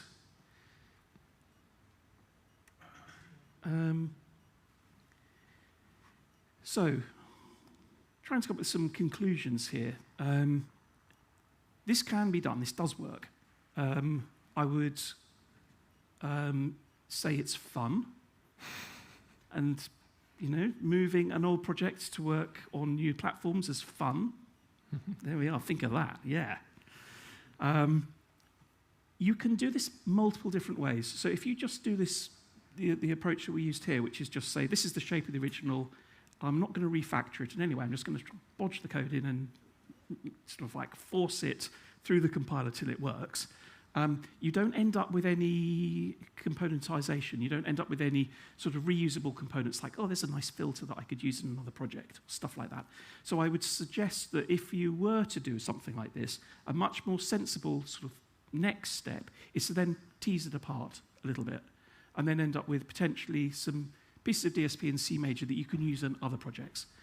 We did this with Freeverb and the Zeta Reverb. So I mean, I think if I come in here and look at the Pro 54 running, the giveaway really is if you come down in here and look at the graph, what do we see? We get, there's a load of parameters, and they go into something. One big block. And then a thing comes some audio comes out. So it's not very modular, it's not been teased apart. So that's what Pro 54 looks like. Oh damn it, I haven't got my paths set up right. If I showed you Zeta Reverb, you'd see that there's filters and different components pulled out, and Freeverb looks the same with all passes. There's like a sensible graph of reusable components. So if you are going to do this, go the extra mile, and then you will then end up with components that can be used in other projects. That's it, really? Yeah. Was there anything else? I think that was our last slide. No, I think that was us. But yeah, have a look at it online, play around, have a hack at the code. Yeah. Or just play some nice sounds. It's fun. Yeah. And thank you very much.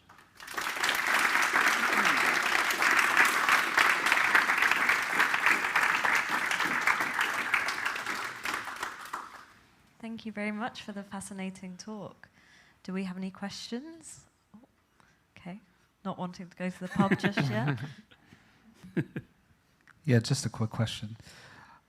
One question that I had is, of course, you could take C major, export it over to C++. So let's say that we took that Pro 54 and then we used the C++ export or the Juice export. How out of the box would that be? If I come here to the waveform project, there's actually also in my build here is a VST3 build of Pro 54. This is the same project exported as a Juice project. CMake build. It just works. It just works. It just works. I love that.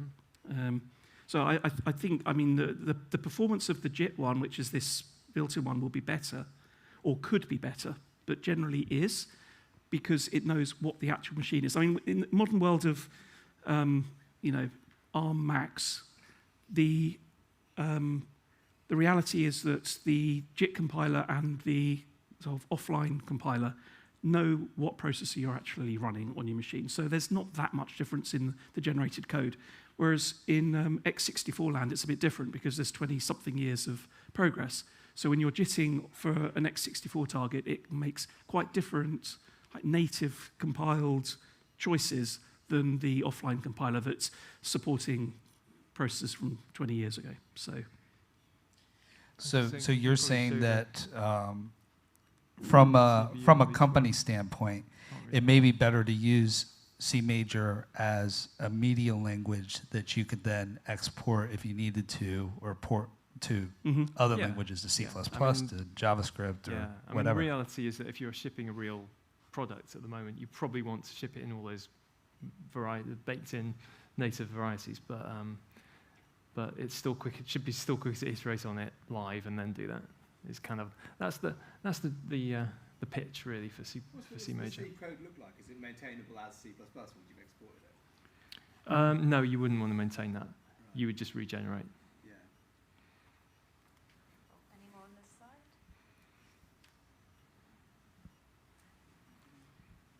You mentioned you were using a JIT, and I just wonder, when a system is under heavy load, do you encounter any moments where the JIT hits some code that isn't built yet and it hitches? Because like you're thinking of a JIT like a JavaScript or a Java JIT. It's not dynamically JITting. It pre-JITs the DSP into, and then it's all done and ready and highly optimized, and then it just runs. So it's all completely real-time safe. There's no, it's not got slow or fast modes, and it doesn't do any dynamic JITting. So if you load a patch in waveform, there is a JITting thread that will compile the code into objects like in assembler in memory, and then it steps back and says, there you go, there's your compiled code, and then you just run it.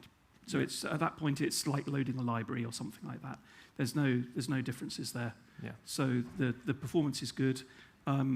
As Jules says, it's safe. It doesn't ever leave the code. There's no external dependencies on that code, and there's locality for memory use. So all of the memory that the C major code reaches is in a fixed block. It doesn't allocate. It doesn't sort of spam memory in random memory locations. So it's very cache friendly. It's very CPU friendly. So yeah, it's a simple shape.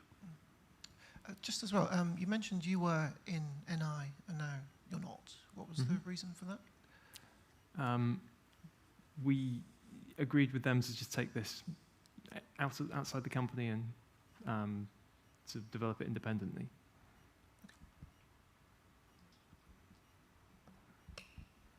Thank you guys for the talk. Super cool stuff. I have one very basic question and then a second one. For the JavaScript part, the UI part, how do you handle reactivity? Do you use any framework built for that, or is it like you provide simple hooks for? It's framework agnostic. You get you're given a web view to put your JavaScripts in. You could use React. I mean, we use web components and vanilla JavaScript for all our stuff because I don't like all those layers. But you could use any framework you want. And then we have like an API. You basically given an object that lets you talk to the processor that's running. And that object lets you do things like send it events, receive events, ask it various things. There's a whole API. It just has a JavaScript class. So you can call that from any framework you like. So we're agnostic about what the actual GUI is built with, but we give you the API to use. And that API talks to the processor through its own magic backend, which could be, so if you're running it as a plugin, then that JavaScript class is talking directly into the processor in the same process in the host. But if you're running in, say, VS Code or with our server. It could be across a WebSocket. It could be on the different machines. So you can actually run the UI on a completely different machine to the back end, and your UI code doesn't have to change at all, because that are kind of, we take care of that communication between our API that's visible to the JavaScript and the back end that's doing the work. So this worker, which is basically a UI, this default function is getting called, which hands it a patch connection. So the engine calls in, instantiates it, and calls in and says, here's your patch connection, and do whatever you like from there. So at this point, we hook in and add listeners for various events and things like that. So then we get these sort of handlers here for different things happening with the patch. So a MIDI in is probably a fairly straightforward one. So we're listening for MIDI in. We add a listener, and the MIDI in listener says, we've received a MIDI event, it's a controller, and it sets the program. Basically, if we get basically a bank select and then a program change, it's finding out what the program is, and then it's saying to the connection, change your current program basically to the new one, and that's enough to trigger the loading of all of the parameters. Nice, thank you. And to follow up to that, I had a question more like zooming out of the specific project. You mentioned Rust very quickly in passing, but it makes me curious from the vantage point of you guys as the creators of C Major. Where do you see Rust in the audio space? A lot of people in other industries believe it to be the next thing to build real-time and low-level systems with. In audio, what's your guys' take on that? Thanks. I personally think that you shouldn't be writing audio stuff in Rust. You should be writing it in C Major, obviously. But I've seen things come and go in the industry, and if there's some compelling reasons to use Rust, then great, go for it. At the end of the day, it's about making stuff that does what you want, is maintainable, performs well. And if Rust is the right answer for your company or for part of the industry, then that's right. But what it will then look like in 10 years' time, I don't know. And are you then staring at a load of Rust going, oh, God, why do we write this in Rust? It's kind of your mistake to make if you see, or you can be ahead of the curve and produce a really helpful library that everyone relies on for years to come. Juice. I mean, if you're building something that's going to be just a standalone blob of code, write it in whatever makes sense. Use Rust.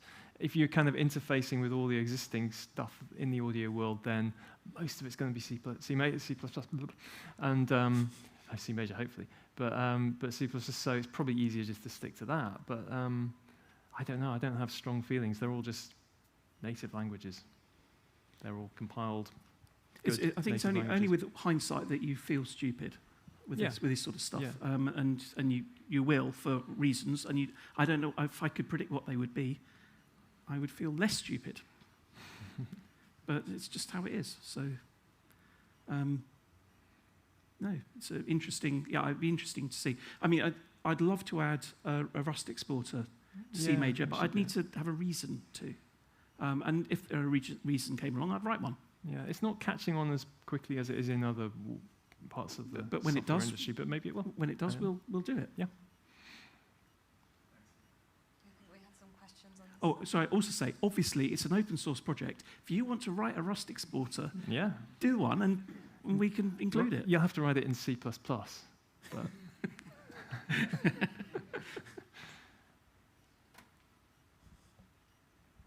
Thanks. It's a really good talk. How long did you spend, and how did you verify that all your knobs and switches were doing exactly what they should be doing, or was it just easy enough? It was like, you think it's okay? Yeah, that'll do. So, if it was just a pure C Major project, we have a test framework, and you can write automated replayable tests. So you say, load this patch, send these events at these moments in times, like play this MIDI, set this parameter like this, blah, blah, blah, blah, blah. So you could, in theory, write tests for the DSP. What that would spot here would be regression. So if I changed the code and it broke it, but I can't do the equivalent for Pro 53. So I'm not really in a position to be able to produce test output from one thing and then say, verify it to the other. It would just be a pain. But we did go through the patches and go, oh, this one's called Celestial. This one's called Celestial Bells. That sounds celestial. The same, yeah. So I mean, I went through all of that. Definitely made sure they all matched. Yeah. But yes, so there's the regression testing, and then obviously at that point you can, if you have tests like that in your CI system, you can run the same test on all the supported platforms with versions, get performance numbers, blah blah blah. So there's quite a lot of useful things you can do there with a test like that. But it probably wouldn't help me test that the old code did the same as the new code. Yeah, that's always I think a challenge when you're porting from one thing to another. Every time you change, I'll just rewrite this bit and make it a little bit nicer. You're like, have I changed the behavior or have I just... I mean, the other thing, of course, that's really great about audio is no one dies. So if I have got it slightly wrong... Yeah, maybe it doesn't matter. Yeah. But someone with magic ears will just hear that filter, oh, this is not right. Yeah, get angry. Exactly. Drive their car too fast.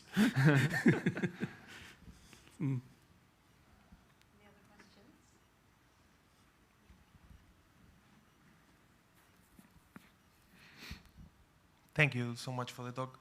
So a lot of the DSP engine that is written in C++ actually relies on other libraries, right?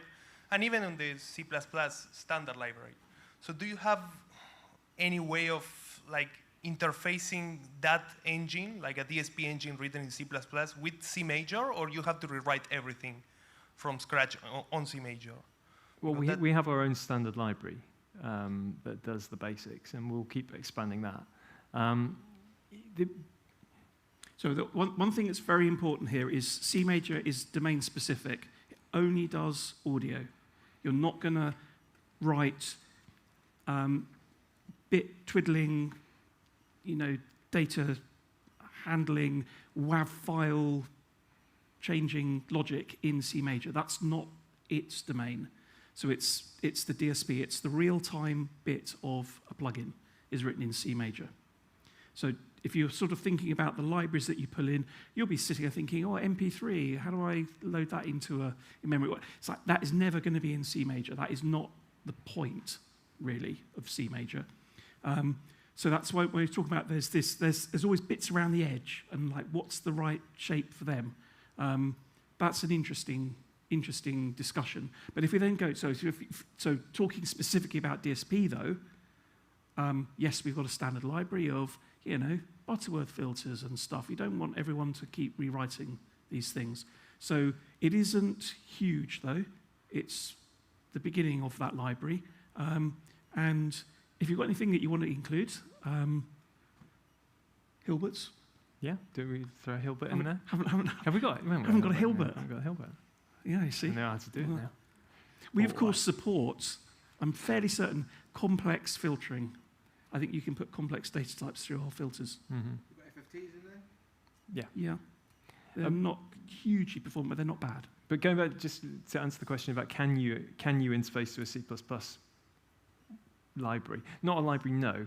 We do have a foreign function call interface that we really don't want anyone to use. So there is a way, if you're building an app and you're embedding our JIT engine in it, and you're going to run some C major code, you can give it some hooks into your own library that the C major code can call.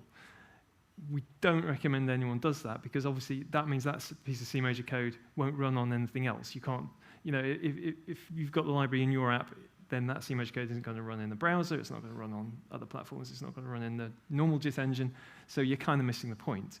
But if you were writing something very custom, you can do that. And we will use that as well in the future to accelerate things. So if we get to a point where we need some particularly optimized big matrix operations or something where we can't do that just with C major code on its own, we'll kind of secretly hook in a kind of call out to a very optimized piece of SIMD for a particular platform. But that's hidden from the user, and all code can take advantage of it. But you can do your own, but it is kind of, yeah, it would be missing the point a bit. Okay, thanks.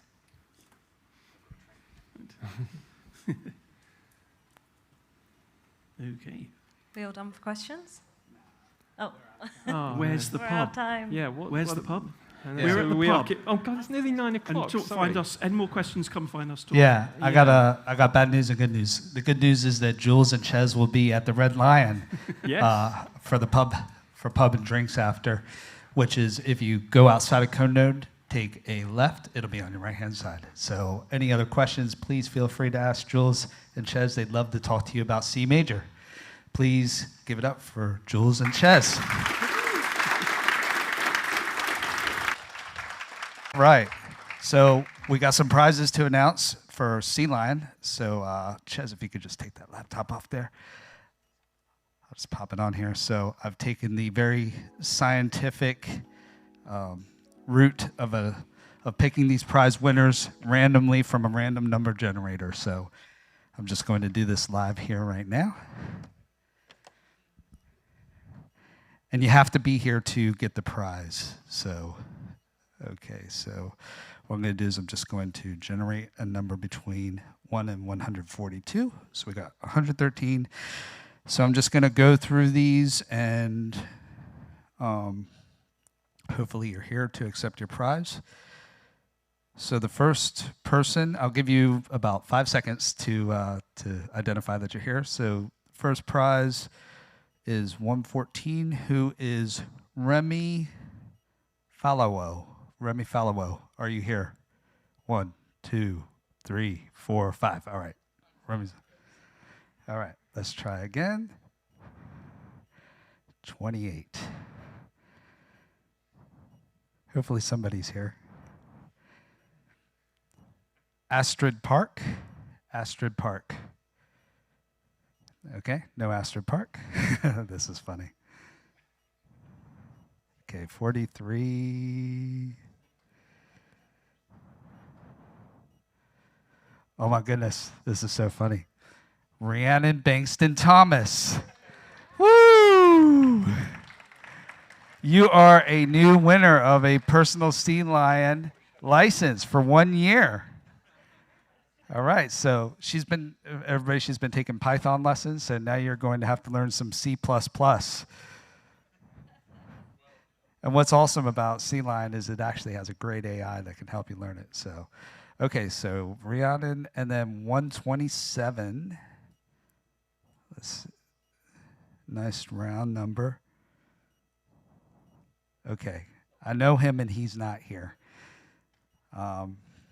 Okay, that would be Matthew Fetcher. So Matthew, if you're watching, I know you didn't fly all the way over from the US to come see us, unfortunately. Okay, and I know he's not here either. I just saw him leave a few minutes ago, Max Graff. Sorry, Max, if you had hung around, you could have had a Sea Lion license. Okay, 63.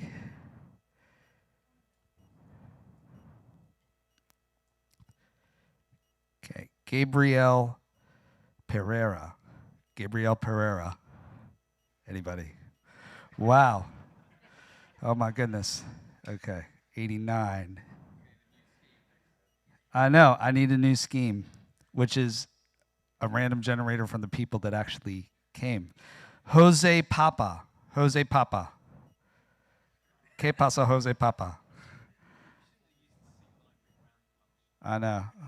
103. I would have just came up with the same. All right. Charlie Francis. Oh, my goodness. This is terrible. All right. I know. Tom Carmichael. Please tell me you're here. Tom Carmichael. Okay. This is genuinely brilliant. I'm going to say Ben Supper if it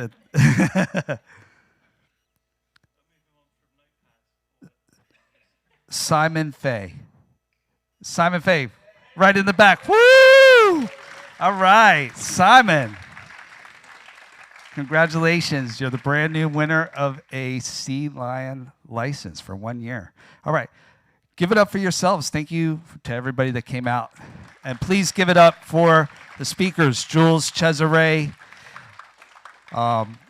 Garrett, and Jordy. Please give it up for all the speakers. And please give it up for Harriet and Rachel for co-hosting. All right, see you at the pub. We're over to the Red Lion. Thank you for everybody for tuning in, and see you again soon.